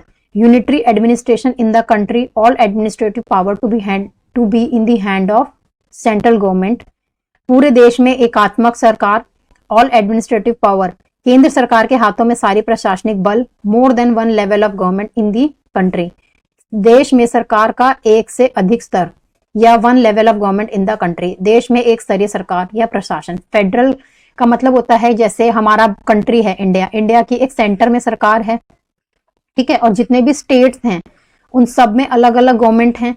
तो क्या मतलब है, फेडरल का मतलब क्या है, एक आपकी सेंटर में है, एक स्टेट में है, मतलब हर लेवल पे आपके एक अलग गवर्नमेंट आ जाती है। और उसके बाद नीचे कौन सी आ जाती है, पंचायती राज। तो ये अलग गवर्नमेंट्स चल रही हैं अलग लेवल की, तो इसको हम क्या कहते हैं, फेडरल स्ट्रक्चर कहते हैं। इंडिया क्या करता है, फेडरल स्ट्रक्चर फॉलो करता है, राइट। तो सारी की सारी पावर क्या है, एक गवर्नमेंट के अंदर नहीं है। अगर जब एक गवर्नमेंट के अंदर आ जाती है तो उसको एकात्मक या यूनिटरी गवर्नमेंट कहते हैं, ठीक है। ये पूरी देश में एक ही पार्टी का शासन चलेगा, बट ऐसा नहीं है। देखो सेंटर में क्या है, बीजेपी, मगर आप स्टेट्स में देखो, दिल्ली में आम आदमी है और अलग अलग जगहों पे अलग अलग गवर्नमेंट है, ठीक है। तो यही क्या है, एक फेडरल स्ट्रक्चर है इंडिया का। तो more than one level of government होती है। Which of the following applies to the principle of secularism, निम्नलिखित में से कौन सा भारतीय धर्मनिरपेक्षता के सिद्धांत पर लागू है। ओके, सेक्युलरिज्म मैंने करवा दिया है बहुत बार, हम क्वेश्चन पे ही आते हैं सीधे। Strict separation between religion and the state, धर्म और राज्य के बीच में सख्त अलगाव, क्या स्ट्रिक्टली सेपरेट है हमारा इंडियन कॉन्स्टिट्यूशन रिलीजन से। State can intervene in religious affair, राज्य धार्मिक मामलों में हस्तक्षेप कर सकता है। State can't intervene in the personal law of communities, राज्य समुदायों के पर्सनल निजी कानूनों में हस्तक्षेप नहीं कर सकता। State can't prevent religious dominance, राज्य धर्म के प्रभुत्व की रोकथाम नहीं कर सकता, ठीक है। अब इसमें देखो क्वेश्चन कैसा है, अलग है। इंडिया के अंदर क्या कर सकते हैं, इसके अंदर सबसे पहले ये वाला तो होएगा ही नहीं, क्योंकि स्ट्रिक्ट सेपरेशन तो है ही नहीं इंडिया का, क्योंकि इंडिया क्या करता है, पॉजिटिव सेक्युलरिज्म फॉलो करता है, राइट। तो ये गलत हो गया। और फोर्थ देखो, state can't prevent religious domination, क्या राज्य कोई एक रिलीजन अगर बहुत ज्यादा डोमिनेंट हो रहा है, एट्रोसिटीज ज्यादा हो रही है, तो क्या उसको सरकार कम नहीं कर सकती, उसको कर सकती है, तो ये भी गलत है। अगला, state can't intervene in the personal laws of a communities, राज्य के पर्सनल लॉ निजी कानूनों में क्या हस्तक्षेप नहीं कर सकता, हस्तक्षेप कर सकता है। क्यों, क्योंकि उस टाइम अगर उससे किसी पर्टिकुलर सेक्शन का, पर्टिकुलर जेंडर का कुछ नुकसान हो रहा है, तो वहां पे डेफिनेटली कर सकता है, इंटरवीन कर सकता है, right, for the positive betterment के लिए। State can intervene in the religious affair, yes, भारतीय राज्य धार्मिक इंटरवीन कर सकता है, हस्तक्षेप कर सकता है ना। अब चाहे इसे पॉजिटिव हस्तक्षेप कह लो या नेगेटिव हस्तक्षेप कह लीजिए, right. Government policies adopted to prohibit manual scavenging, okay, मैला साफ करने की प्रथा को खत्म करने के लिए अपनाई गई सरकारी नीतियों में से किस पर प्रतिबंध लगाती है। Okay, construction of dry latrine, सूखे शौचालयों का निर्माण, employment of people as a safai karmachari, सफाई कर्मचारियों के रूप में लोगों की नियुक्ति, construction of public toilets in rural areas, ग्रामीण इलाकों में जन शौचालयों का निर्माण, construction of waste management plants, अपशिष्ट पदार्थ प्रबंधन प्लांट का निर्माण। तो किस पे रोक लगाती है, तो ये सब कुछ कर रही हैं, सिर्फ इस पे रोक लगाएगी ना, है ना, क्योंकि राइट। अगला, elementary level history text books are called past because the text book discuss, प्राथमिक स्तर पर इतिहास की पाठ्य पुस्तकों को हमारा अतीत कहा गया है। ये वाला क्वेश्चन आप खुद कर लीजिएगा, ये पेडागोजी में मैंने करवा रखा है। Preamble of an Indian constitution states that all Indian are equal in, भारतीय संविधान की प्रस्तावना बताती है कि सभी भारतीय डैश में समान है। किसमें समान है, अब ये देखो, इक्वालिटी की बात कर रहा है, समानता की बात कर रहा है। प्रीएम्बल मैंने आपको अच्छे से बताया था, इक्वालिटी के अंदर क्या आता है आपका, स्टेटस एंड अपॉर्चुनिटी, है ना, टू प्रमोट, तो यही आएगा इसके अंदर, स्टेटस एंड अपॉर्चुनिटी हो गई, प्रतिस्थिति एंड अवसर, राइट, ये आएगा इसका। Panchayat elections are held every dash year, elected member of panchayat are called dash, most basic unit of panchayat raj system is which of the following of all adult who live in area covered by a panchayat. ठीक है, पंचायत गांव में होती है, कौन करते हैं, ग्राम सभा। ग्राम सभा के अंदर क्या कौन लोग होते हैं, जितने भी एडल्ट मेंबर्स होते हैं किसी भी गांव के, वो क्या होते हैं, ग्राम सभा के मेंबर होते हैं। और ग्राम सभा में एक गांव से ज्यादा गांव भी आ सकते हैं, ठीक है। और वो लोग क्या चुनते हैं, अपनी पंच चुनते हैं, और उन्हीं पंच में से क्या होता है, एक जो मेन हेड होता है उसको सरपंच बोला जाता है, राइट। और पंचायत क्या होती है, 5 सालों में होती है। और सबसे ज्यादा इंपॉर्टेंट, जैसे यहाँ पे हम स्टेट में क्या करते हैं, हमने इलेक्ट करा है, ठीक है, अपने एमपीज इलेक्ट करते हैं, एमएलए इलेक्ट करते हैं, और वो एज ए रिप्रेजेंटेटिव डेमोक्रेसी के अंदर आके प्रतिनिधित्व लोकतंत्र के आगे वो हमारे लिए कार्य करते हैं, है ना। मगर जो गांव के अंदर क्या होता है, जो ग्राम सभा के जितने भी मेंबर्स होते हैं ना, कि कहीं पे सड़क बनवानी है, कुआं खुदवाना है, तो जितने भी ग्राम सभा के मेंबर्स होते हैं सभी की राय इंपॉर्टेंट होती है। तो एक तरीके से जो गांव में होती है वो डायरेक्ट डेमोक्रेसी फॉलो होती है। अब इसका देख लीजिए, 5 साल में होती है, ठीक है। हर मेंबर पंचायत को क्या कहते हैं, पंच कहते हैं।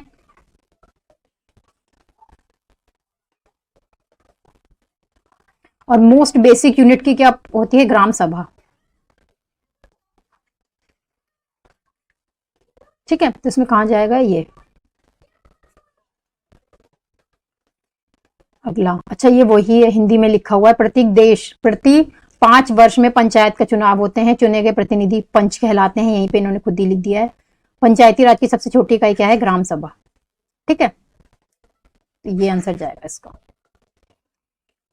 Which of the following are is the main concern of livelihood in rural areas? ठीक है, निम्नलिखित में से कौन सा ग्रामीण क्षेत्र में आजीविका के बारे में सरोकार चिंता का विषय है? क्रिएशन ऑफ हॉकिंग जोन, ढुलाई क्षेत्रों को बनाना, क्या ये हो सकता है? हॉकिंग जोन का मतलब क्या हो गया, कि एक ऐसा पर्टिकुलर एरिया बना दिया जहां पर सारे रेडी वाले, सामान बेचने वाले को एक साथ कर दो, तो ये कोई इशू नहीं है। Long hour of work in a crammed shop floor, कई मंजिलों छोटी दुकानों में कार्य के लंबे घंटे, ये वाला जो इशू है ना, ये नॉर्मली कहाँ पे आता है, क्योंकि क्रैम्ड है, छोटे दुकानें हैं, कहाँ आएंगी, ज्यादा शहरों में आएंगी, तो गांव का तो नहीं हो सकता है ना, क्योंकि गांव में तो बहुत ज्यादा जमीन होती है। Loss of sale because of malls offering big discounts, mall द्वारा भारी छूट के चलते दुकानों का विक्रय में कमी आना, तो मॉल की बात कर रहा है, गाँव में मॉल नहीं आता।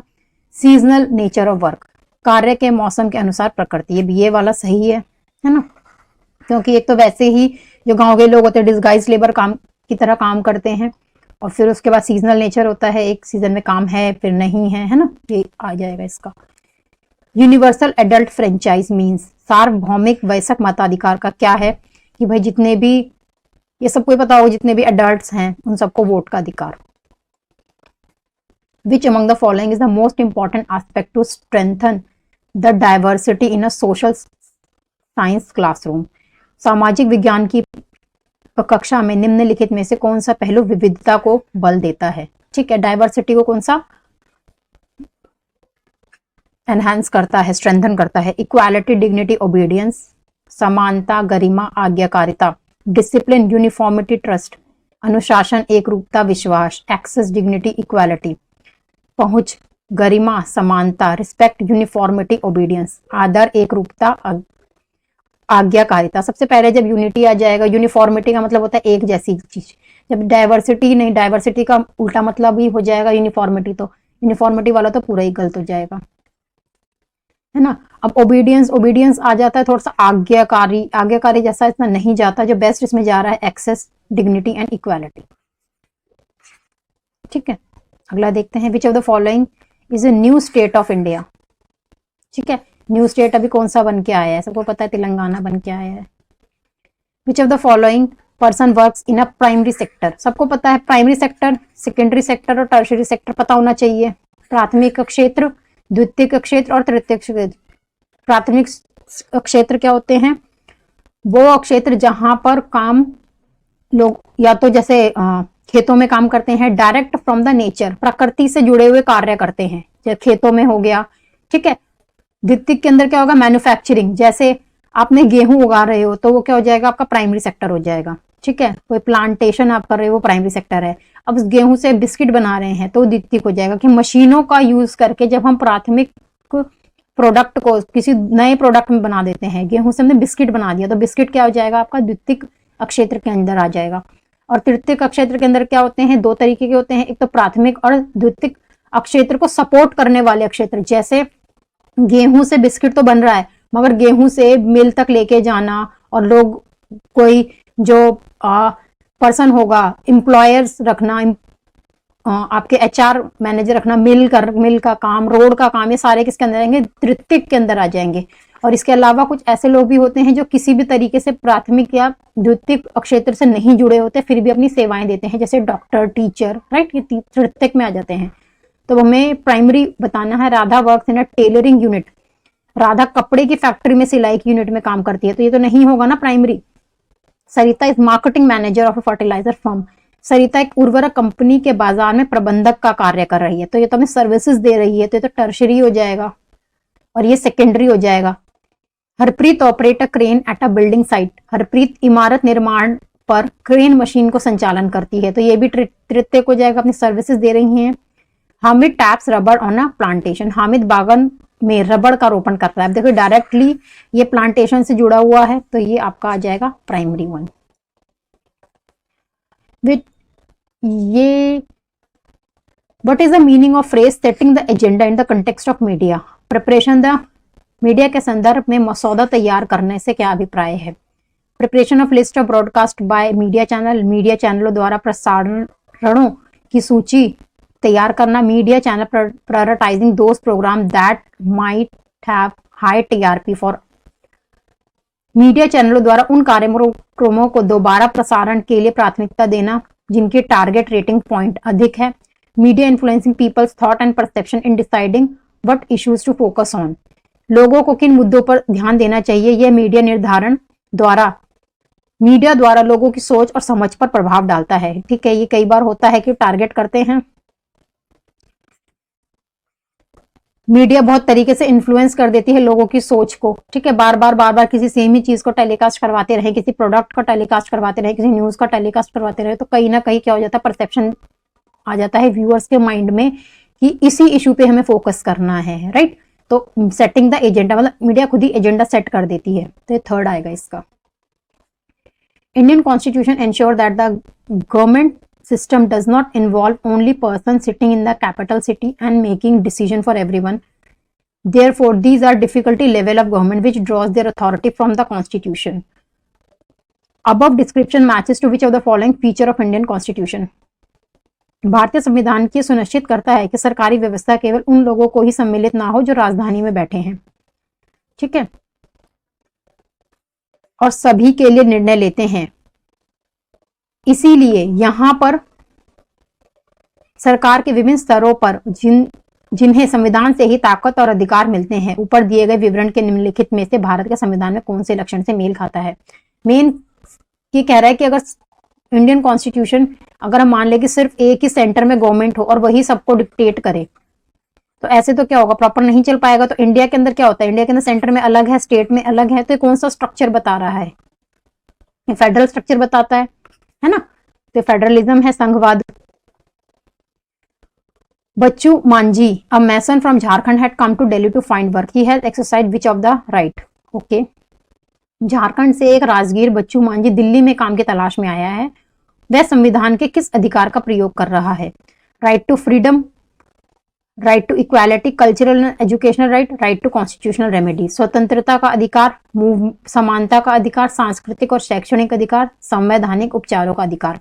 नहीं, तो जो ही था राइट टू फ्रीडम। अभी इससे पहले वाला जो हमें करा था कि एक पर्टिकुलर राज्य में काम करने से मना कर रहे हैं लोगों को, है ना, वो भी राइट टू फ्रीडम था क्योंकि इसमें मूवमेंट को रिस्ट्रिक्ट कर रहे थे।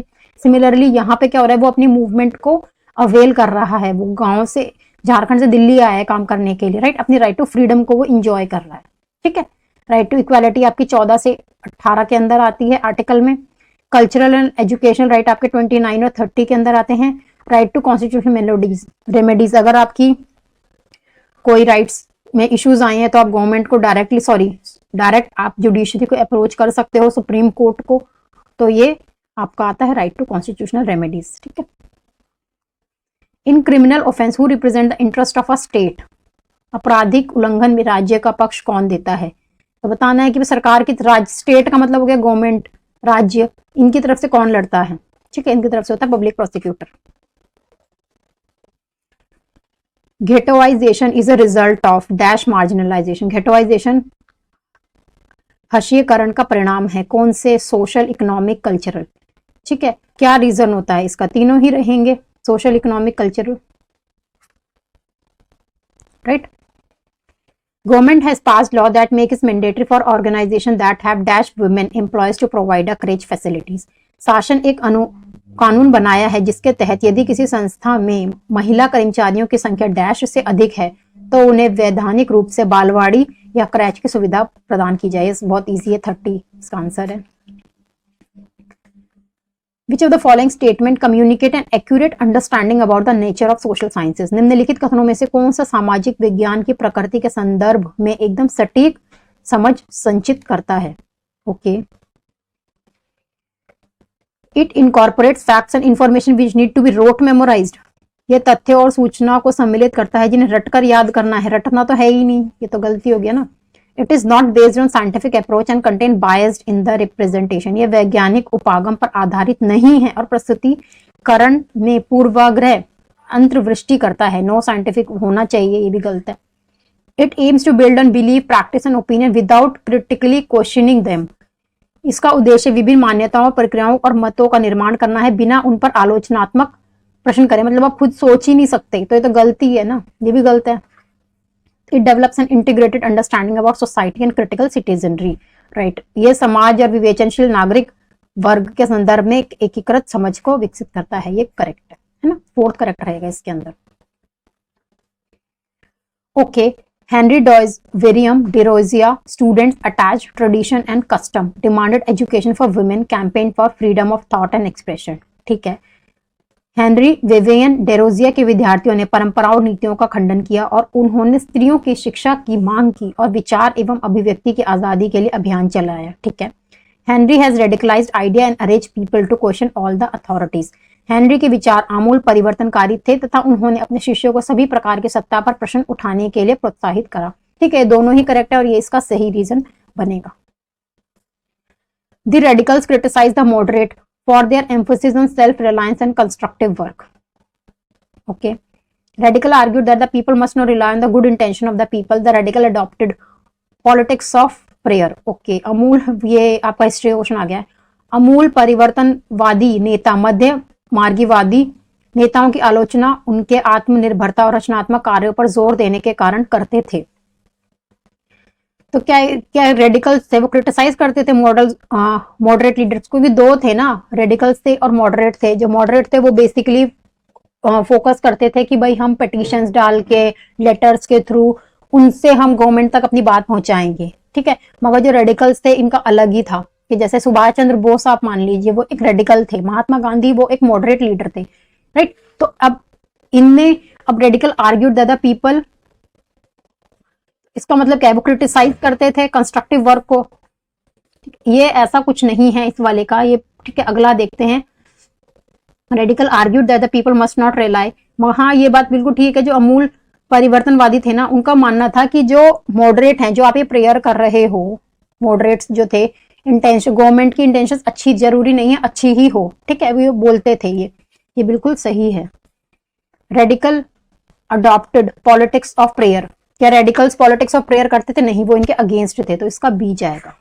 Using the words lekhpal, patwari, kanungo, which of the following topic she is most likely to be teaching. अब बताइए, लेखपाल हो गया, पटवारी हो गया, कौन होते हैं? ये होते हैं रेवेन्यू ऑफिसर्स होते हैं जो सारा लेखा जोखा रखते हैं। तो क्या किसकी बात कर रहे हैं? पुलिस एडमिनिस्ट्रेशन की, पंचायती राज की, मेंटेनेंस ऑफ लैंड रिकॉर्ड या अर्बन एडमिनिस्ट्रेशन की? लेखपाल पटवारी क्या करते हैं? लैंड रिकॉर्ड्स रखते हैं, भू राजस्व record. One of the worst industrial tragedy took place in Bhopal 1984 में union carbide an American company had a factory from where started. It was not merely an accident because विश्व की सबसे भयानक औद्योगिक त्रासदियों में से एक 1984 में भोपाल में हुई थी। यूनियन कार्बाइड एक अमेरिकी कंपनी की फैक्ट्री थी जिससे यह प्रारंभ हुई। ये आपदा कोई दुर्घटना नहीं थी क्योंकि कोई गलती से नहीं हुआ था। क्यों हुआ था? Company had not taken the life insurance policies for its worker. Company ने अपने कर्मचारियों के लिए कोई जीवन बीमा की पॉलिसी नहीं ली थी। Company deliberately ignore the essential safety measures in order to cut the cost. Company ने लागत में कटौती के लिए जानबूझकर आवश्यक उपायों, सुरक्षा उपायों की अनदेखी की। Labour union had not raised issue of occupational hazards. श्रमिक संघों ने व्यवसायिक खतरों के बारे में कोई मुद्दा नहीं उठाया। उन्होंने उठाया था देयर वर नो लॉज और rights protect the lives of worker. श्रमिकों की जरूरतें और हितों की दोनों सरकार और निजी कंपनियों द्वारा अवहेलना की गई। श्रमिकों के जीवन की रक्षा के लिए कोई कानून या अधिकार नहीं थे। ठीक है, मेन इसके अंदर क्या आएगा इसका, बिकॉज उन्होंने कोई सेफ्टी मेजर्स लिए ही नहीं थे। ठीक है, which of the following statement is more valid, inter relationship between democracy and right. लोकतंत्र और अधिकारों के बीच अंतर संबंध के बारे में कौन सा कथन सही है? Every democratic country gives right to its military. प्रत्येक लोकतांत्रिक देश अपनी सेना को अधिकार देता है। प्रत्येक देश जो अपने नागरिकों को अधिकार देता है वह लोकतंत्र है। Every person is given right but not essentially. Every person that is democracy, every country that is democracy gives rights to its citizen. अब इसमें देखो पहली लाइन और ये तो कुछ गड़बड़ी है, ये तो नहीं जाएगी, है ना। इन दो में देखो सेकेंड और थर्ड, प्रत्येक देश जो अपने नागरिकों को अधिकार देता है वह लोकतंत्र है। प्रत्येक देश जो लोकतंत्र है अपने नागरिकों को अधिकार देता है। Every country that is a democracy gives right to its citizen. ठीक है, ये सही है। ठीक है, डेमोक्रेसी अब मेन क्या है, हर कंट्री जो अपने जो राइट्स देती है वो डेमोक्रेसी होती है। वहां पर जरूरी नहीं है, बहुत सारी जैसे मोनार्की है वहां पर भी कुछ सिटीजन्स को राइट होते हैं बट वो डेमोक्रेसी नहीं है वहां पे। ठीक है, अब जहां डेमोक्रेसी होती है ना वहां पे लोगों को राइट मिलते हैं, तो ये फोर्थ ज्यादा एक्यूरेट रहेगा। Right, which of the following is true about mass media. Mass media के बारे में बताना है। It ensure a low cover price, they set agenda for deciding stories, they are owned by the poor masses, they earn revenue mainly through subscription. तो इसमें main क्या बताना है, उनको अपने एजेंडा को सेट करते हैं स्टोरीज को डिसाइड करने। नेक्स्ट क्वेश्चन देखते हैं, who was the founder of भारतीय जनसंघ। जनसंघ के संस्थापक बताने हैं, श्यामा प्रसाद मुखर्जी हैं। The women's movement raises its voice when violation against women takes place. Which of the following is a very powerful way of drawing attention to the injustice? Okay, महिलाओं के खिलाफ उल्लंघन होने पर महिला आंदोलन अपनी आवाज उठाता है। निम्नलिखित में से कौन सा अन्याय की ओर ध्यान आकर्षित करने का एक बहुत शक्तिशाली तरीका है? ठीक है, law and guidelines, information awareness, public rallies and demonstration. तो सबसे शक्तिशाली तो यही होगा कि आप डेमोन्स्ट्रेट करो कि आपके साथ जो गलत हुआ है। Right, fill in the blanks में करना है। Fatima as an agricultural labourer met with an accident, 8 government hospital refuse to admit her, she could go to court and plead that her right to dash was violated. Fatima खेतीहर मजदूर है, दुर्घटनाग्रस्त हो गई, 8 राजकीय अस्पतालों में उसने दाखिल करने से मना कर दिया। वह न्यायालय में अपने किस के अधिकार हनन की दलील लेकर जाती है, राइट टू लाइफ की, क्योंकि हमें मेन उसी में ही करना है। स्वास्थ्य, insurance cover, equality, constitutional remedies, ये वाला आपका बेशक इसके अंदर आ जाएगा बट मेन आपका राइट टू लाइफ ही जाएगा इसमें। Which values are embedded in the preamble of the constitution. भारतीय संविधान की प्रस्तावना में कौन से मुख्य अंतर्निहित हैं मूल्य? Human values that guides humanity, monetary values that involving entrepreneurship, मानवीय मूल्य जो मानवता का मार्गदर्शन करते हैं, उद्यमिता से जुड़े मौद्रिक मूल्य नहीं, ये बिल्कुल भी नहीं है। स्पिरिचुअल वैल्यूज ऑफ वैदिक, ये कभी नहीं आएगा। National values that inspired freedom of struggle, ये कुछ भी नहीं है, ये आपका रहेगा आंसर इसका। In India the decision made by higher court are binding on lower court, this refers to. Bharat में उच्च न्यायालयों द्वारा लिए गए निर्णय निचली अदालतों पर बाध्य होते हैं, ये संदर्भ करता है क्या? Single and integrated judicial system, judiciary as an interpreter of constitution, न्यायपालिका संविधान के दुभाषीय के रूप में, गार्जियन ऑफ फंडामेंटल राइट, मौलिक अधिकारों के संरक्षक, ओपन ट्रायल, खुला परीक्षण नहीं। तो हमारी क्या है? Single and integrated judicial system है। इंटीग्रेटेड जुडिशियल सिस्टम मतलब जैसे सुप्रीम कोर्ट है, हायर कोर्ट, हाई कोर्ट है, उसका लोअर या सेशनल कोर्ट हो गए ना, ये सारे क्या है? एक दूसरे से इंटीग्रेटेड हैं। Right, air pollution in a city like Delhi came down considerably as the result of supreme court order that से। दिल्ली जैसे शहरों में वायु प्रदूषण में सर्वोच्च न्यायालय के आदेश के परिणाम स्वरूप काफी कमी आ गई है। तो इसका क्या मतलब है कि सुप्रीम कोर्ट ने एक ऑर्डर निकाला था, उससे दिल्ली का प्रदूषण कम हो गया है। तो ऑर्डर क्या था बेसिकली? ये बहुत ही typical. All older vehicle must be replaced by new vehicle, सभी पुराने वाहनों को नए वाहनों से बदला जाना चाहिए। कि इस तरीके का कोई ऑर्डर दे सकता है? नहीं। All public transport vehicle using diesel should switch to CNG, diesel का उपयोग करने वाले सभी सार्वजनिक परिवहन वाहनों को संपीड़ित प्राकृतिक गैस सीएनजी पर स्विच किए जाना चाहिए। बिल्कुल ये कह सकते हैं, हो सकता है, कह सकता है। Significant decrease in the number of diesel car, diesel कारों की संख्या में भारी कमी करना। अब देखो ये वाली जो स्टेटमेंट है ये कंप्लीटली आपको एक एग्जैक्ट स्टेटमेंट नहीं दे रही, एक ओपन सी स्टेटमेंट दी गई है ना। All vehicle should follow pollution rule and regulation on rule, सभी वाहनों को सड़क पर प्रदूषण नियमों और विनियमों का पालन करना चाहिए। तो ये कुछ ऐसा चाहिए, तो रेगुलरली हर कोई बोलता ही है, तो ये भी नहीं होगा। नॉर्मली जो ये वाला क्वेश्चन है ना, हर किसी को नहीं आएगा, हर किसी को इन द सेंस अगर आप एक बार स्टेटमेंट्स पढ़ोगे तो आपको इजीली गेस कर पाओगे कि कौन सा इसके अंदर सही हो सकता है, कि सुप्रीम कोर्ट ने कोई ऑर्डर निकाला है, ठीक है। तो उसके बेसिस पे अगर आप देखो तो सबसे ज्यादा सही यही बनता है, और मेरे अकॉर्डिंग भी यही होना चाहिए।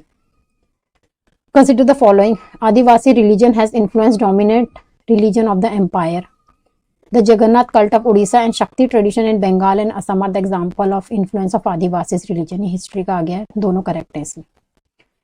To develop perspective on the importance of gender equality, which of the following topic is most relevant? Okay, gender समानता के महत्व पर दृष्टिकोण विकसित करते हुए निम्नलिखित में से कौन सा विषय सबसे प्रासंगिक है? ठीक है, हमको जेंडर इक्वालिटी पे बताना है, तो सबसे ज्यादा इंपॉर्टेंट क्या रहेगा? नंबर ऑफ विमेन पर 1000 मेन इन डिफरेंट कंट्रीज, विभिन्न देशों के प्रति 1000 पुरुषों पर महिलाओं की संख्या, gender as a social construct, सामाजिक रचना के रूप में gender, list of gender based occupation, gender पर आधारित व्यवसायों की सूची, government health care system for the women, महिलाओं के लिए सरकारी स्वास्थ्य योजनाएं। तो जेंडर इक्वालिटी कब आती है? जब हम जेंडर को सिर्फ माने gender is nothing but a social construct, right. A teacher has to make her student understand even a common people can play a significant role in bringing about a new law. Then which of the following example will help her in the classroom? एक अध्यापिका को अपने छात्रों को ये समझाने के लिए कानून लाने में साधारण व्यक्ति की भी महत्वपूर्ण भूमिका होती है, कौन सा उदाहरण देना चाहिए? मतलब एक सिंगल पर्सन किस तरीके से कोई भी लॉ लाने में हेल्पफुल हो सकता है, वो बताना है। In 1999 group of lawyers, law student activist after nationwide consultation to lead in the drafting domestic violence. वर्ष 1999 में वकीलों के एक समूह, कानून के विद्यार्थियों, सक्रिय व्यक्तियों ने राष्ट्रीय व्यापी सलाह मशवरों लेकर घरेलू हिंसा से संरक्षण और रोकने संबंधी बिल का खाका तैयार करने में अग्रणी भूमिका निभाई। तो जब बहुत सारे लोग हो गए तो सिंगल पर्सन तो होगा ही नहीं ना, तो ये तो वैसे ही गलत हो गया है, ठीक है। रोजा पार्क, हाँ जी रोजा पार्क बिल्कुल डेफिनेटली ये होगा, हमें पता है ये Rosa Park civil right movement 1964, implementation of sedition act. Sedition act लाए क्यों थे? कि कोई भी पर्सन अगर सरकार की बात नहीं मानेगा उसको अंदर डाल देंगे, है ना, बिना किसी उसके। तो ये भी एक सिंगल पर्सन के वजह से ही है, तो बी और सी जाएगा इसका। Newspaper article stated that an employer asked candidate which state they belong to and accordingly decide whether to proceed with the interview or not. Above example is a violation of which of the right. समाचार पत्र में एक लेख में बताया गया कि एक नियोक्ता ने उम्मीदवार से पूछा कि वे किस राज्य से है और उसके अनुसार निर्णय लिया और उनका साक्षात्कार लेना है या नहीं। अब उपरोक्त उदाहरण निम्नलिखित में से किस आधार का उल्लंघन है? Right against exploitation, right to employment, right to equality या affirmation action for the locals. शोषण के विरुद्ध अधिकार, रोजगार का अधिकार या बराबरी का अधिकार, स्थानीय लोगों के लिए सकारात्मक अधिकार। तो right to equality, right to equality के अंदर आर्टिकल नंबर 15 है ना, और 16 इसके अंदर आएगा आपका। विच of the following is an example of prejudice statement? निम्नलिखित में से कौन सा वाक्य पूर्वग्रह से ग्रसित है? मतलब पहले ही किसी सामने वाले के बारे में गलत धारणा बनाना। People in rural areas primary engaged in agriculture, गांव के लोग मुख्यतः खेती करते हैं। People from rural areas can not speak good English, गांव के लोग अच्छी इंग्लिश नहीं बोल सकते। Harvesting season in rural area is most busy time for the rural people, कटाई का मौसम गांव के लोगों के लिए सबसे व्यस्त होता है। People in rural areas mostly live in joint family, गांव के ज्यादातर लोग संयुक्त परिवार में रहते हैं। तो सबसे ज्यादा क्या है, ये हमने पहले ही मान के चल गए कि भी गांव के लोगों को इंग्लिश नहीं आती। Which of the following acts show acceptance of diversity? निम्नलिखित में से कौन सा कृत्य है जो विविधता की स्वीकारता को प्रदर्शित करता है? Including more language in the 8th schedule of the Indian Constitution, भारतीय संविधान की 8वीं सूची में और अधिक भाषाओं को सम्मिलित करना, ये बिल्कुल करेक्ट है। Building shopping complexes to run by the traders of a specific community, समुदाय विशेष के व्यापारियों द्वारा चलाए गए शॉपिंग मॉलों का निर्माण, ये नहीं हो सकता। Giving admission to a school to a children from different social group, विभिन्न सामाजिक वर्गों के बच्चों को स्कूल में दाखिला देना, ए और C. Under the supervision of which body, gram panchayat work, work किसके अंदर करती है? ग्राम सभा के, ये तो सबको ही पता है, ठीक है। ग्राम पंचायत ग्राम सभा के अंडर वर्क करती है। Who fixes the minimum wage to be paid to the agriculture labour and construction worker in India?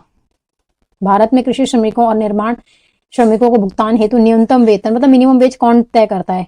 Village panchayat, district panchayat, state government, union government. तो ऑब्वियसली मिनिमम वेज हमेशा क्या करेगी? गवर्नमेंट ही करेंगी, स्टेट के लिए स्टेट गवर्नमेंट और यूनियन के लिए यूनियन गवर्नमेंट, ठीक है। ये आएगा सी और D. What is the major problem of putting out system? दादन व्यवस्था की सबसे बड़ी समस्या क्या है? सबसे बड़ी समस्या तो यही थी कि वीवर्स जो थे उनको कम पैसे मिलते थे, है ना, उनको मार्केट के बारे में कुछ पता नहीं था, उनको मर्चेंट्स पे डिपेंड रहना पड़ता था। ठीक है, weavers are paid less by the merchant as they have no information about the market rates. सही है, ये जुलाहों के पास बाजार दर की जानकारी ना होने की वजह से व्यापारियों द्वारा उन्हें कम पैसे दिए जाना, यही हो सकता है। Merchant have to spend extra transportation cost to deliver raw material to the weaver. व्यापारियों को कच्चा माल जुलाहों तक पहुंचाने के लिए अतिरिक्त परिवहन खर्च करना पड़ता था। नहीं, ये तो ऐसा कुछ हमने भी नहीं पढ़ा किताब में। वीवर्स हैव नो से in deciding the quality of raw material used. जुलाहों को कच्चे माल की गुणवत्ता का पर कोई निर्णय ना ले पाना, ये भी पुटिंग आउट सिस्टम की प्रॉब्लम नहीं है, क्योंकि हमें पुटिंग आउट सिस्टम की प्रॉब्लम वीवर्स के पॉइंट ऑफ व्यू से देखनी है। Merchant do not have any control over the finished product supplied by the weavers. जुलाहों द्वारा भेजे गए तैयार उत्पादों पर व्यापारी को कोई नियंत्रण नहीं था। ऐसा कुछ भी नहीं है, जुलाहों का ही आएगा फर्स्ट ही, है ना। Which among the following will have generate more secure means of urban livelihood? निम्नलिखित में से क्या शहरी जीवकोपार्जन के द्वारा ज्यादा सुरक्षित साधन उत्पन्न करने में मदद करेगा? Okay, removing the law that ban street vendors. रेडी फेरी वालों को प्रतिबंधित करने वाले कानूनों को हटा दो। Generating more kind of casual labour, अनियमित रोजगारों को और बढ़ाना। Allowing employer to decide the minimum wage rate and minimum working hour. Definitely यही होना चाहिए, नियुक्तकर्ता को न्यूनतम वेतन और न्यूनतम काम के घंटे निर्धारित करने की आजादी देना। ठीक है, reducing the number of regular employment, ये तो नुकसान ही कर देगा। A particular area from which all voter living there choose their representative called. एक विशेष इलाका जहाँ के रहने वाले सभी मतदाता अपने प्रतिनिधि को चुनते हैं। आपको होता है वार्ड होता है, कॉन्स्टिट्यूएंसी होती है ना, यहीं से तो चुनते हैं। Which of the following statement about judicial system in India is correct? Okay, in case a dispute between center and any of the state, high court of that state have take to power. State और centre में जब लड़ाई होती है ना, तो specifically power होती है सुप्रीम कोर्ट के पास, ओरिजिनल ज्यूरिसडिक्शन के अंदर आता है, ये ध्यान रखना है। Federal court of India in colonial time is the predecessor of supreme court of India. ये ठीक है, फेडरल कोर्ट था पहले 1937 के आसपास, तो उसके बाद जो प्रेडिसेसर था, फिर बाद में सुप्रीम कोर्ट आ गया आपका 1950 में। A public interest litigation can be filed in any court only by the aggrieved person. जनहित याचिका किसी भी न्यायालय में केवल पीड़ित व्यक्ति द्वारा नहीं, पीड़ित व्यक्ति को जब पता नहीं होता है कि क्या प्रोसीजर है, क्या फॉलो करना है, तो इसीलिए कोई दूसरा व्यक्ति उसके बिहाफ पे कंप्लेन कर सकता है, उसको हम पीआईएल कहते हैं। Only supreme court has the power of judicial review. क्या सिर्फ सुप्रीम कोर्ट के पास पावर जुडिशियल रिव्यू है? ऐसा नहीं है, तो फेडरल कोर्ट वाला ही हमारा इसके अंदर सही जाएगा। Child marriage restraint act 1929 had a following provision. Child marriage act आ गया था, ठीक है, तो 1929 उसने क्या बोला था? एज। ओके, मेन तो ये था 18 फॉर मेल थी और 16 फॉर फीमेल। ठीक है, बस यही ध्यान रख लो। What is the meaning of the phrase Indian constitution is a living document? India constitution को, जो भारतीय संविधान को जीवित दस्तावेज क्यों कहते हैं? क्योंकि सबसे बड़ी बात है कि आप अपने कॉन्स्टिट्यूशन को अमेंड कर सकते हैं, क्योंकि जैसे जैसे जरूरतें, समाज बदल रहा है, चेंजेस आ रहे हैं सोसाइटी में, उसी के अकॉर्डिंग हम अपने इंडियन कॉन्स्टिट्यूशन को बदल सकते हैं। ठीक है, क्योंकि बदलाव एक है, बट कीपिंग द जो प्रस्तावना है, प्रीएम्बल है, उसके अंदर जो वैल्यूज दे रखे हैं उनको कांस्टेंट रखते हुए। ठीक है, तो वही आंसर होना चाहिए इससे related. Right to life as a fundamental right guaranteed by the constitution. संविधान जीवन के अधिकार को एक मौलिक अधिकार के रूप में सुनिश्चित करता है। ठीक है, बट आगे देखते हैं। Constitution was enacted by the people of India as was not imposed from outside. तो ये तो एक वो तरीका बता रहा है, संविधान का गठन भारत के वास्तविक लोगों द्वारा किया गया था, ना कि उसे बाहर से थोपा गया था। Constitution evolve to the changing circumstances of the people and has real meaning in their life. तो यही जाएगा आपका, बिना कुछ ज्यादा पे जानने की जरूरत नहीं है। Constitution is a sacred document therefore consider equivalent to a living teacher. संविधान एक पावन दस्तावेज है और इसलिए इसे जीवित गुरु मानते हैं। Which part is known as the conscience? Conscience किसे कहते हैं? फंडामेंटल राइट्स के अंदर आता है कंसाइंस, मौलिक अधिकार, अंतरात्मा। ठीक है, article 25। Which of the following is associated with criminal law? Criminal law क्या होते हैं? Cases is filed in the court after investigation of the crime, deals with the conduct or act that are offense in the eyes of law.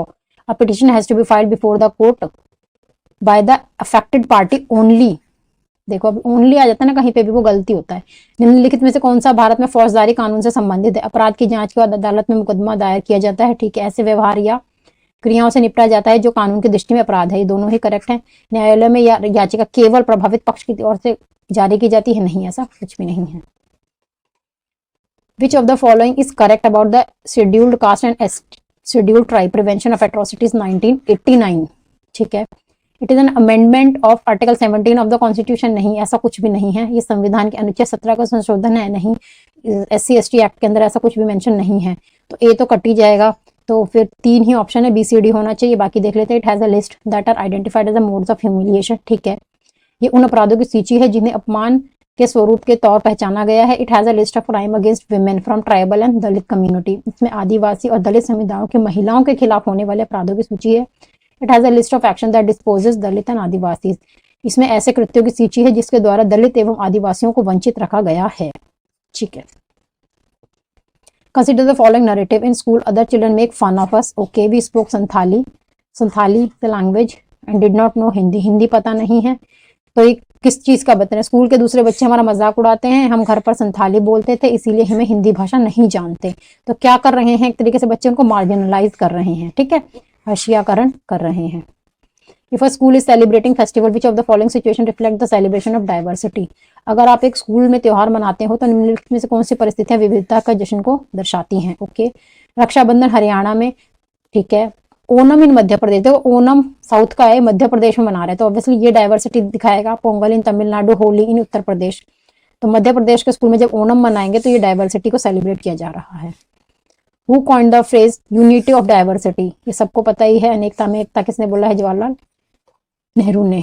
A system of government in which power is divided between central and the various constituent, सरकार का एक ऐसी व्यवस्था जिसमें अधिकारी शक्तियों को केंद्रीयकरण, प्राधिकरण एवं विभिन्न संगठनों इकाइयों के बीच विभाजित किया जाता है, उसको क्या कहते हैं? फेडरल, ठीक है। Who among the following appoint the secretary of gram panchayat, ठीक है, जो सेक्रेटरी होता है ग्राम पंचायत का, इसको लोग नहीं इलेक्ट करते, जैसे ग्राम सभा में हम पंचों को इलेक्ट करते हैं ना, ग्राम ये सेक्रेटरी क्या होता है? सरकार द्वारा भेजा जाता है, ठीक है, गवर्नमेंट भेजती है, स्टेट गवर्नमेंट का पर्सन होता है ये secretary. Read the statement and choose the correct. Agriculture labour do not find regular work through out the year, ठीक है, खेतीहर श्रमिकों को साल भर नियमित रूप से काम नहीं मिलता, ठीक है। ये the land owner go for cheap labour from other village, क्योंकि जो भूस्वामी है ना वो दूसरे गांव सस्ते श्रमिकों को ढूंढने चले जाते हैं। ऐसा जरूरी नहीं है, काम उन्हें इसलिए नहीं मिलता क्योंकि पूरे साल काम होता ही नहीं है इतना, है ना, खेती बाड़ी करते हैं। तो ए और बी दोनों सही हो सकते हैं, बट इसका सही रीजन ये नहीं हो सकता। In ideal democracy real power, ये मैं सबसे पहले ही बताया था, डेमोक्रेसी में, कॉन्स्टिट्यूशन में, प्रीएम्बल में पावर किसके पावर है? पीपल की, power of the people. Which of the following are example of stereotype? निम्नलिखित में से कौन सा रूढ़िबद्ध धारणा का उदाहरण है? Okay, girls are emotional and soft spoken and gentle, लड़कियां भावुक, मृदुभाषी और कोमल होती हैं। Boys are rowdy and physically strong, लड़के उद्यमी और शारीरिक रूप से बलवान होते हैं। दोनों ही करेक्ट है stereotype. Boys and girls are good in math, दोनों ही मैथ में हैं, तो ये तो स्टीरियोटाइप को ब्रेक करने वाला हो गया ना, तो ए और बी स्टीरियोटाइप का एग्जाम्पल है। Which of the following article provide protection to a person arrested or detained under the preventive detention law? Okay, निम्नलिखित में से कौन सा अनुच्छेद हिरासत निरोधक कानून के अंतर्गत गिरफ्तार या हिरासत में लिए गए व्यक्ति को सुरक्षा प्रदान करता है? आर्टिकल 22, है ना, कि आपको पता होना चाहिए कि आपने किसी को अरेस्ट कराया तो क्यों अरेस्ट करा, आपको पता होना चाहिए। 24 आवर्स के अंदर मजिस्ट्रेट के सामने पेश करना चाहिए, और उसके बाद जो फीमेल या 15 साल से कम उम्र के लड़के को आप इंटेरोगेशन के लिए रात के टाइम पे नहीं बुला सकते, ऐसे, है ना। Constitution of India define and demarcates role and responsibility of 3 organs of a state: legislature, executive and judiciary, ठीक है। Separation of power, भारतीय संविधान राज्य के 3 अंग, विधायिका, कार्यपालिका तथा न्यायपालिका के कार्य उत्तरदायित्वों को परिभाषित करता है। ये शक्तियों का बंटवारा क्यों है? क्योंकि डिवीजन ऑफ पावर कर दी है। क्यों करता है? ताकि prevention of misuse of power by any organ, ताकि कोई ऐसा, अगर सारी पावर एक ही को दे देंगे तो मिसयूज होने की संभावना रहती है, तो इससे क्या होगा? मिसयूज नहीं होगा, बिल्कुल ठीक है। Check on the power of the 3 organ, क्या होगा जब अगर कोई जो आपका विधायक है या एग्जीक्यूटिव है वो कुछ गलती कर रहे हैं, एग्जीक्यूटिव का मतलब क्या होता है? जो रूलिंग पार्टी कोई गलती कर रही है तो पार्लियामेंट के अंदर क्या होता है? उसके खिलाफ बोला जाता है, ठीक है। जैसे अभी सिंपल सा एग्जांपल है, अभी कृषि कानून लेकर आई थी गवर्नमेंट, तो इसके खिलाफ क्या थे? कृषि लोग थे, वो भी प्रोटेस्ट कर रहे थे, साथ साथ पार्लियामेंट में भी जो अपोजिशन पार्टी थी वो भी इसका प्रोटेक्शन कर रही थी। दैट मीन्स क्या हो रखा था? पार्लियामेंट में जो लेजिस्लेचर्स थे वो जो गवर्नमेंट जो कृषि कानून लेकर आई थी उसके अगेंस्ट बोल रहे थे। तो इस तरीके से क्या है कि पावर को एग्जीक्यूटिव की पावर को कंट्रोल कर रहे थे, ठीक है, चेक करके रखते हैं। और इससे क्या होता है, to strengthen the spirit of cooperative federalism. अब जो कोऑपरेटिव फेडरलिज्म की बात है ना, फेडरलिज्म या सहकारी संघवाद, फेडरलिज्म कब आता है, जब रूलिंग अलग अलग होती है, सेंटर में रूल कर रहे हैं, स्टेट में रूल कर रहे हैं, तो ये एक दूसरे के साथ कोऑपरेट करेंगे, तो कोऑपरेटिव फेडरलिज्म हो गया, ये यहाँ पे नहीं आएगा। Balance of power of all three organ, तीनों अंगों के बीच सत्ता का संतुलन, तो ये जाएगा। ठीक है। Under which article did the supreme court direct West Bengal government to pay compensation to Hakim Sheikh under the right to health. Right to health किसके अंदर आएगा, राइट टू लाइफ के अंदर आएगा, तो right to article 21। Who was the chairman of the committee that founded in 2005 to examine social, economic and educational status of Muslim community? Okay, Bharat में मुस्लिम समुदायों के सामाजिक, आर्थिक और शैक्षणिक स्थिति का जायजा लेने के लिए 2005 में बनाई गई गठित नई समिति के अध्यक्ष कौन थे? इसकी 76 कमेटी थी। इन्होंने क्या बोला था कि भाई बच्चे स्कूल नहीं जाते हैं, उसका रीजन क्या है, कोई रिलीजियस रीजन नहीं है, सिर्फ ये है कि वो दे आर पुअर कंपैरेटिवली, ठीक है, मार्जिनलाइज्ड है, तो इस वजह से उनको पास इतने रिसोर्सेज नहीं होते हैं। अगर उनको भी अच्छी शिक्षा दी जाए, बाकी रिसोर्सेज दिए जाए, तो वो भी पढ़ाई करेंगे। ठीक है, तो ये इनका मेन था। When a community forced to live on a fringe of a social and economic development, this is known as, जब एक समुदाय को सामाजिक और आर्थिक विकास के किनारे पर रहने के लिए ढकेल दिया जाए, इसे क्या कहते हैं? ऑब्वियसली मार्जिनलाइजेशन कहते हैं इसे, या हशियाकरण। ठीक है, ओके, जोड़ने हैं rickshaw puller, garment worker, office worker, shopkeeper, rickshaw चालक, कपड़ा उद्योग का कर्मचारी, कार्यालय का कर्मचारी, दुकानदार। ये आप कर लीजिएगा खुद, आप देख के। ऑफिस वर्कर है क्या, ये तो रेगुलर है, मंथली सैलरी से मिलेगी। ठीक है, ये हो गया। शॉपकीपर क्या है? Employ, other worker and self employed भी है शॉपकीपर खुद का। Garment worker, shift worker and temporary worker. ये वाला क्वेश्चन आप देख लेना इसमें इतना। A social science teacher is planning to discuss about marginalization with a student. Which of the following concept is the best likely to put in her discussion? सामाजिक विज्ञान की एक शिक्षिका अपनी कक्षा में हशियाकरण पर चर्चा करने की योजना बना रही है। निम्न में से कौन से संपर्क कि उसके द्वारा इस चर्चा में शामिल किए जाने की ज्यादा संभावना है? ठीक है, मार्जिनलाइजेशन पे बता रही है, तो कौन से टॉपिक को डालेगी? Land acquisition, forceful eviction of tribal from their land, भूमि अधिग्रहण और जनजातीय लोगों को उनकी भूमि से ही बेदखल कर देना। Okay. Stereotypical image about community, समुदायों के बारे में पूर्वाग्रह ग्रस्त छवियां बनाना। पॉजिटिव डिस्क्रिमिनेशन, सकारात्मक विभेद, नहीं, ये नहीं होगा। ठीक है, तो ऑब्वियसली सी जाएगा यहाँ पे। Social, economic and educational status of a particular community, समुदायिक विशेष के सामाजिक, आर्थिक और शैक्षिक। ठीक है, तो ये सब आप कर सकते हो। अगला, teacher is discussing conflict resolution key player in the democracy with 6th class student. Topic is the most likely. शिक्षिका कक्षा 6ठी के विद्यार्थियों के साथ लोकतंत्र में मतभेद समाधान और मुख्य भागीदारों पर चर्चा कर रही है। निम्नलिखित में से किस विषय पर सबसे अधिक संभावना करेगी? Role of a government, role of a social movement, Panchayati Raj या यूनिवर्सल वोटिंग इन डेमोक्रेसी। सरकार की भूमिका, सामाजिक आंदोलनों की भूमिका, पंचायती राज या लोकतंत्र में सार्वभौमिक मतदान। तो ऑब्वियसली जब डेमोक्रेसी की बात करिए तो रोल ऑफ गवर्नमेंट ही करेगी वो, है ना।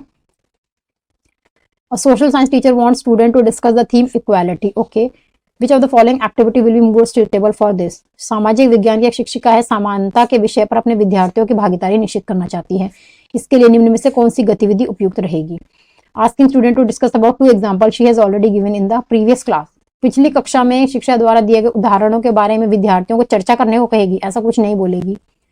ठीक है, अगर आपको इक्वालिटी पढ़ाना है तो आपको पुरानी शिक्षा क्यों उदाहरण, मतलब asking student to form a small group and work collectively to find new example for the equality. Definitely विद्यार्थियों को छोटे समूह में बनाकर सामूहिक रूप से समानता के नए उदाहरण ढूंढने को कहेगी, राइट।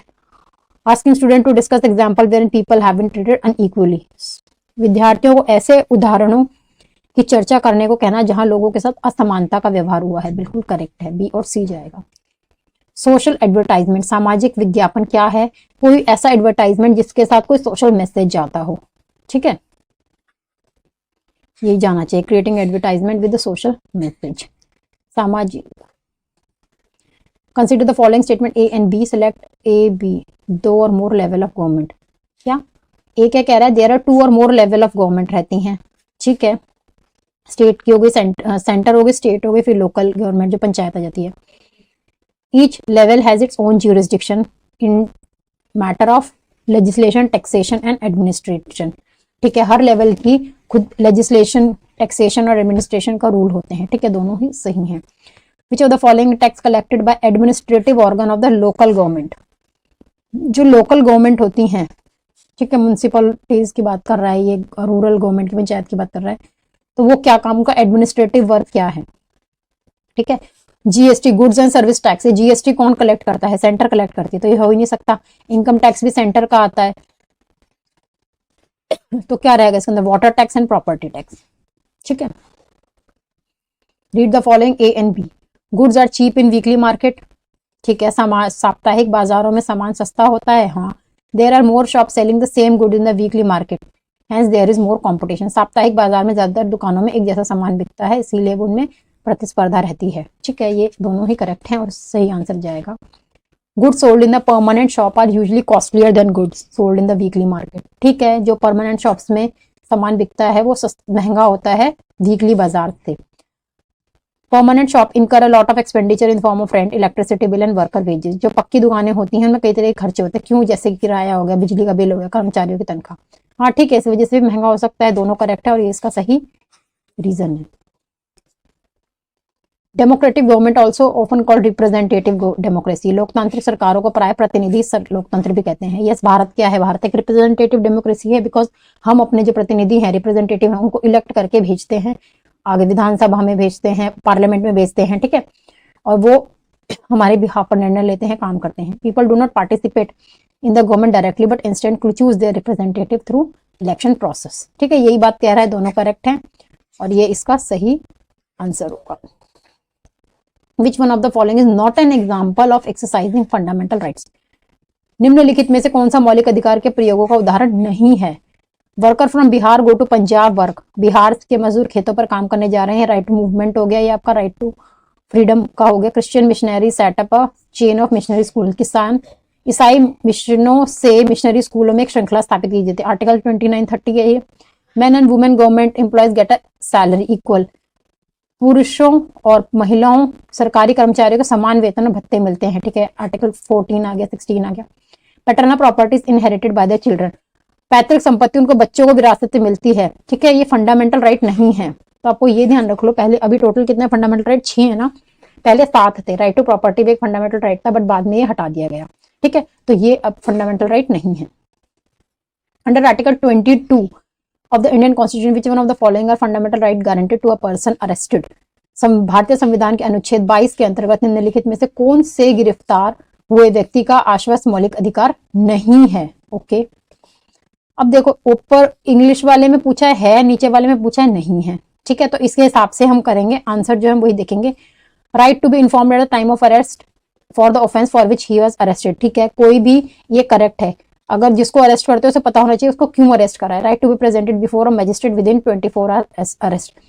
अरेस्ट करने के 24 घंटे के अंदर आपको उसको मजिस्ट्रेट के पास ले जाना होता है, ये भी करेक्ट है। Confession made in police custody need to be recorded and used as evidence against the accuse. नहीं, पुलिस कस्टडी के अंदर जो कन्फेशन होता है उसको कभी भी आप एज एविडेंस यूज नहीं कर सकते कोर्ट में।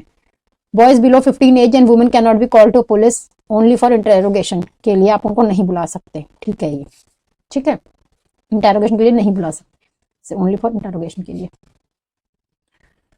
एमनेस्टी इंटरनेशनल ऑर्गेनाइजेशन, ठीक है, एक एमनेस्टी इंटरनेशनल ऑर्गेनाइजेशन है, ये क्या काम करती है? ह्यूमन राइट्स की बात करती है पूरे इसमें। The term घेटोइजेशन is mostly likely reflected in which of the following area. घेटोइजेशन शब्द आमतौर पर किस में से निम्नलिखित इलाकों में क्षेत्रों को दर्शाता है? बेसिकली क्या होता है, घेटोइजेशन एक तरीके से स्मॉल स्मॉल सेटलमेंट्स बन जाते हैं, जैसे ज्यूज, जैसे आप हिटलर के टाइम पे क्या हुआ था, ज्यूज से एक छोटे छोटे घेटोज में रहने लग गए थे वहां पर। ठीक है, फियर के मारे, डर के मारे, तो आपको घेटोइजेशन उससे ज्यादा अच्छे से याद रहेगा हिटलर और ज्यूज का कंसिडर करके। अब हम इसको ही पढ़ते हैं। एरिया ए है जहाँ पे residents of a community have moved in the following fear of their life. देखो वही लिखा है इसके अंदर, है ना। इलाका ए जहाँ पर एक समुदाय के लोग निवासी अपनी जान के भय से चलते हैं और एक साथ रहते हैं। Area B where army personnel setup camp, नहीं ये नहीं है। Area C where resident have moved in as a school here are better, नहीं ऐसा कुछ नहीं है। Resident where belong to elite and privilege class, नहीं। ठीक है, तो वही बता रहे जो मैंने सबसे पहले आपको बताया ना, हिटलर और ज्यूस वाला याद रखना।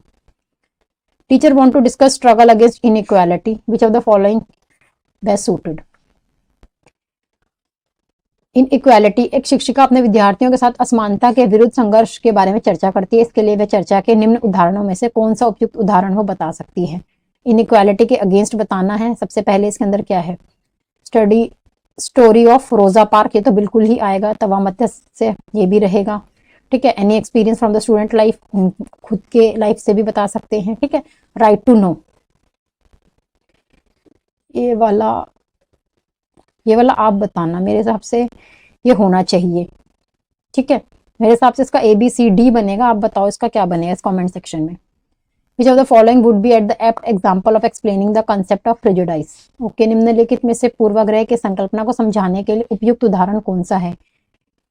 अब हमें people looking at each other equally तो देखते ही नहीं है, तो ए तो वैसे ही गलत हो गया, ठीक है। लोग एक दूसरे को बराबर या समान रूप से देखते नहीं है, देखेंगे तो ये गलत है। पीपल जजिंग अदर नेगेटिवली, लोग अन्य लोगों को नकारात्मक रूप से देख रहे हैं, ये करेक्ट है।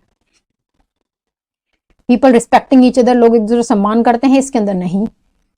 फीलिंग ऑफ सुपीरियरिटी इंफीरियरिटी, श्रेष्ठता और हीनता की भावना, करेक्ट है। तो बी और D.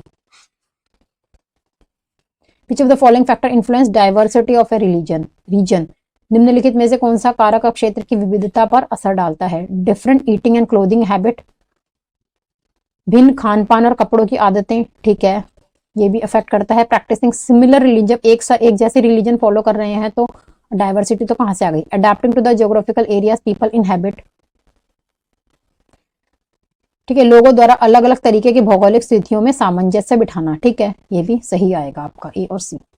Which of the following system government was adopted in India, India के अंदर कौन सी गवर्नमेंट सिस्टम अडॉप्ट की गई है। सबसे पहले क्या, पार्लियामेंट्री है, ठीक है, पार्लियामेंट्री फॉर्म ऑफ गवर्नमेंट है, और फेडरल है।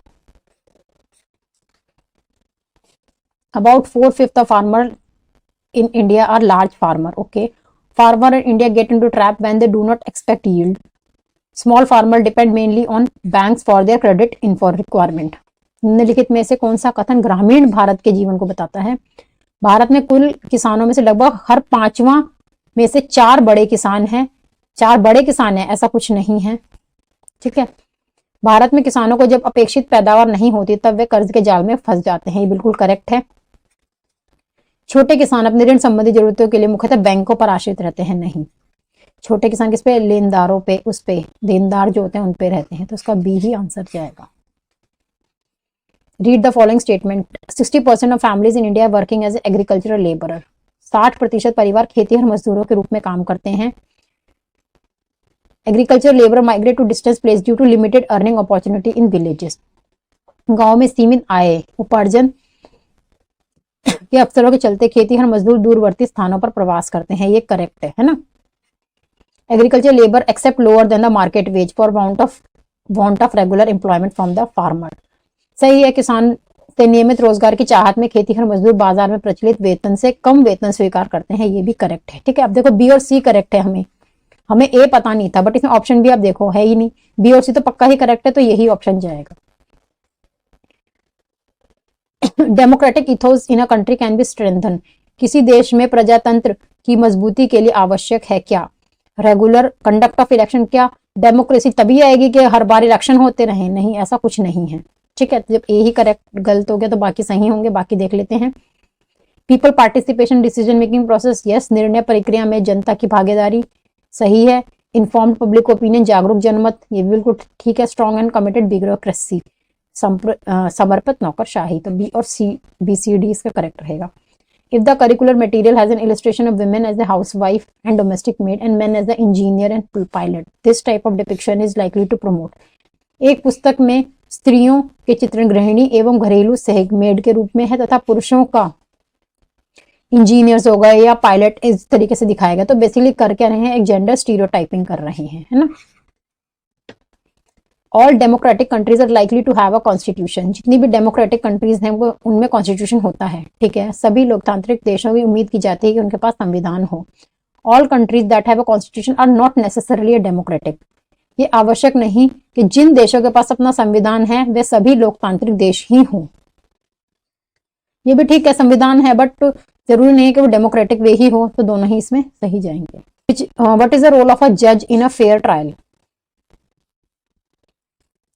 निष्पक्ष सुनवाई में न्यायाधीश की क्या भूमिका रहती है? जज decide the innocence of an excused person on the basis of evidences and according to the law. न्यायाधीश प्रस्तुत प्रमाणों और कानून के अनुसार तय करता है कि आरोपी निर्दोष है। ये तो करेक्ट है। जज conduct trial impartially and in open court. न्यायाधीश निष्पक्ष भाव से खुली अदालत में मुकदमों का संचालन करता है। बिल्कुल सही है। ऐसा नहीं है कि जो एक्यूज है लॉयर है उन सबको लेकर कोने में चला गया, नहीं। जज gives quick judgement that shape public conscience. जिन मुकदमों में जनता का अंत विवेक हिल जाता है उस पर न्यायाधीश शीघ्र ही निर्णय सुना लेते हैं। नहीं, ऐसा कुछ नहीं है। ठीक है, तो बी एंड ए और बी ही करेक्ट जाएंगे। Consider the following statement A and B. Right against exploitation says no one can be forced to work for a low wage or under bondage. ठीक है, right against exploitation कहता है many a law related to social justice have their basis in the fundamental rights given by the constitution. ठीक है, दोनों ही correct हैं और ये इसका सही explanation जाएगा। Many states financially support schools and colleges established and run by linguistic minorities. सही कह रहे हैं, ये आर्टिकल 30 आ गया आपका। Provisions made in the Indian Constitution protect minority reflect nurturing the diversity of the state. कई राज्य भाषाएं अल्पसंख्यकों द्वारा स्थापित और संचालित स्कूलों, विद्यालय, कॉलेजों की आर्थिक रूप से सहायता करते हैं। ठीक है, भारतीय संविधान में अल्पसंख्यकों की सुरक्षा के लिए बनाए गए प्रावधान राज्यों द्वारा विविधता के पोषण को दर्शाते हैं। दोनों ही करेक्ट हैं और ये इसका सही रीजन है। Dash creation of dash prevent us identifying special qualities and skill. It further discourage development of diverse qualities in individual. मतलब का निर्माण हमें व्यक्ति विशेष की दक्षताओं एवं विशेषताओं की पहचान से रोकता है, साथ ही साथ ये व्यक्ति में विभिन्न विशेषताओं के विकास को भी अवरुद्ध करता है। तो क्या है? एक तरीके से stereotypes,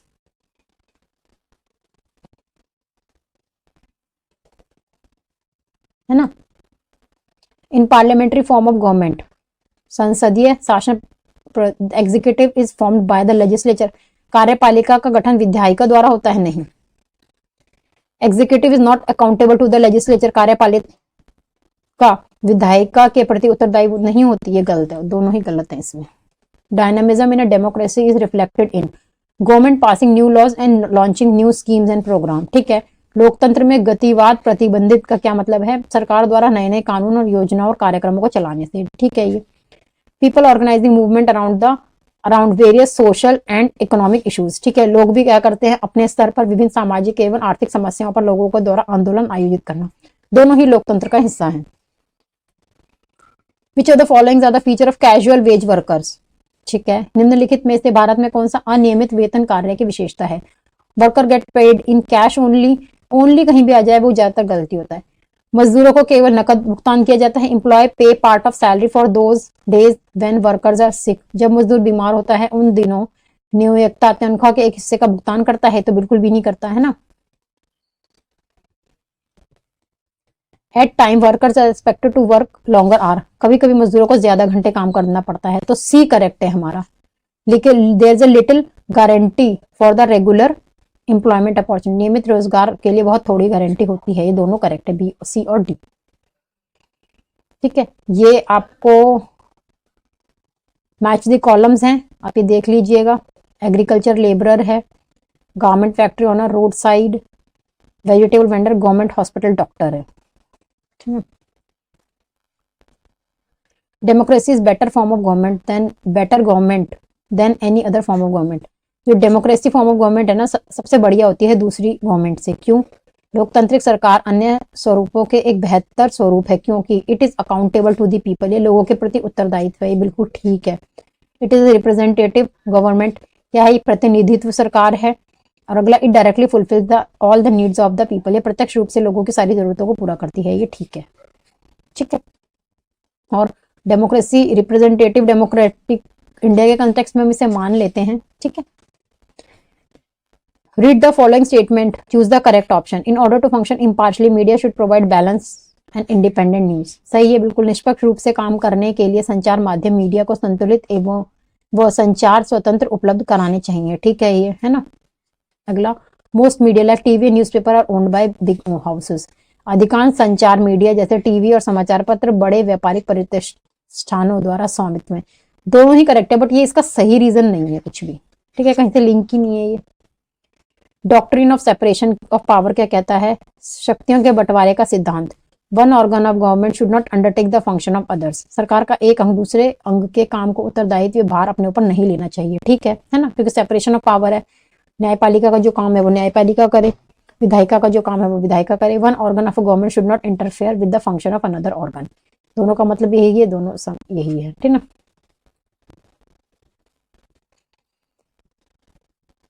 A secular state in Indian context is one which allow individual। भारतीय संदर्भ में धर्मनिरपेक्ष राज्य क्या है? जो अलाउ करता है individual freedom to live by the religious belief and practices. सही है, सभी को अपने धार्मिक विश्वासों और तौर तरीकों को अपनाने की छूट देता है। Does not recognise religion. भारत को संविधान क्या है, धर्म को मान्यता नहीं प्रदान करता। नहीं, भारत क्या करता है, एक पॉजिटिव सेकुलरिज्म फॉलो करता है, तो रिकॉग्नाइज करता है। और इसीलिए सिर्फ एक धर्म को फॉलो नहीं होता, इंडिया में मल्टीपल रिलीजन फॉलो किए जाते हैं। प्रैक्टिस ओनली वन रिलीजन नहीं। तो इसका आंसर आपका ए जाएगा, ठीक है। बट इसके अंदर इन्होंने ऑप्शन भी दे रखा है, राज्य और धर्म और राज्य की शक्ति एक दूसरे से अलग रखता है। नहीं, ऐसा कुछ नहीं है, बिल्कुल अलग नहीं है, ठीक है। यही आंसर बनेगा इसका। Which article of the constitution play a duty upon the state to provide a lawyer any citizen who is unable to engage due to poverty. वो ये है कि अपनी संविधान के कौन से अनुच्छेद के अनुसार ऐसे नागरिकों को वकील उपलब्ध कराने का दायित्व राज्य के ऊपर सौंपा गया है जो निर्धनता, गरीबी या किसी कारण से वकील नहीं रख सकते। इसका आर्टिकल है 39A। Okay, West Virginia USA computerized warning and monitoring system were in place, whereas in Union Carbide plant in Bhopal relied on the manual gauge and human sense to detect the gas leakage. At the West Virginia plant, emergency evacuation plants were in place but non-existence in Bhopal. यही कह रहा है कि West Virginia America में क्या है, वहां पे चेतावनी के लिए कंप्यूटराइज सिस्टम है, ठीक है। भोपाल में जो यूनियन कार्बाइड का कारखाना हुआ, गैस का रिसाव हुआ, वो किस पे, सिर्फ लोग मजदूरों के अंदाजे पर काम किया जा रहा था, ठीक है। और वहां पे क्या थे, वेस्ट वर्जीनिया में इमरजेंसी इवैक्यूएशन प्लान थे, भाई कुछ खतरा पैदा होने पर लोगों को सुरक्षित बाहर निकाला जाने की व्यवस्था थी, बट भोपाल में ऐसा कुछ नहीं था। तो अब विच of the following issues could be best discuss by using the above passage. नीचे दिए गए विकल्पों में से किस पर उपरोक्त गद्यांश के आधार पर चर्चा की जा सकती है। अब Indian workers are more competent than the worker of Virginia. Virginia के यूनियन कार्बाइड कारखानों पर काम करने वाले से भारतीय मजदूर अधिक दक्ष हैं क्या? इसका मतलब ये है नहीं। Sharp differences in the safety measures across the country. अलग अलग देशों के भी सुरक्षा मानकों में भारी फर्क होना, तो ये जाएगा इसका, है ना। बाकी देख लेते हैं। Superiority of establishment factories in developed. विकसित देशों में कारखाने खोलने की श्रेष्ठता, hard work and human sensing power of Indian worker, ये सब बकवास है। इसका सेकेंड ही जाएगा, राइट। यहाँ पे आपकी वीडियो खत्म होती है। आई होप आपको वीडियो क्वेश्चंस क्लियर हुए होंगे। क्विक रिवीजन था, ठीक है। प्रैक्टिसेस पढ़ तो अब तक सबने लिया ही होगा, जस्ट आपका एक फटाफट से क्वेश्चंस के साथ रिवीजन भी हो गई है, राइट। बाकी हम नेक्स्ट वीडियो में मिलते हैं। Thank you.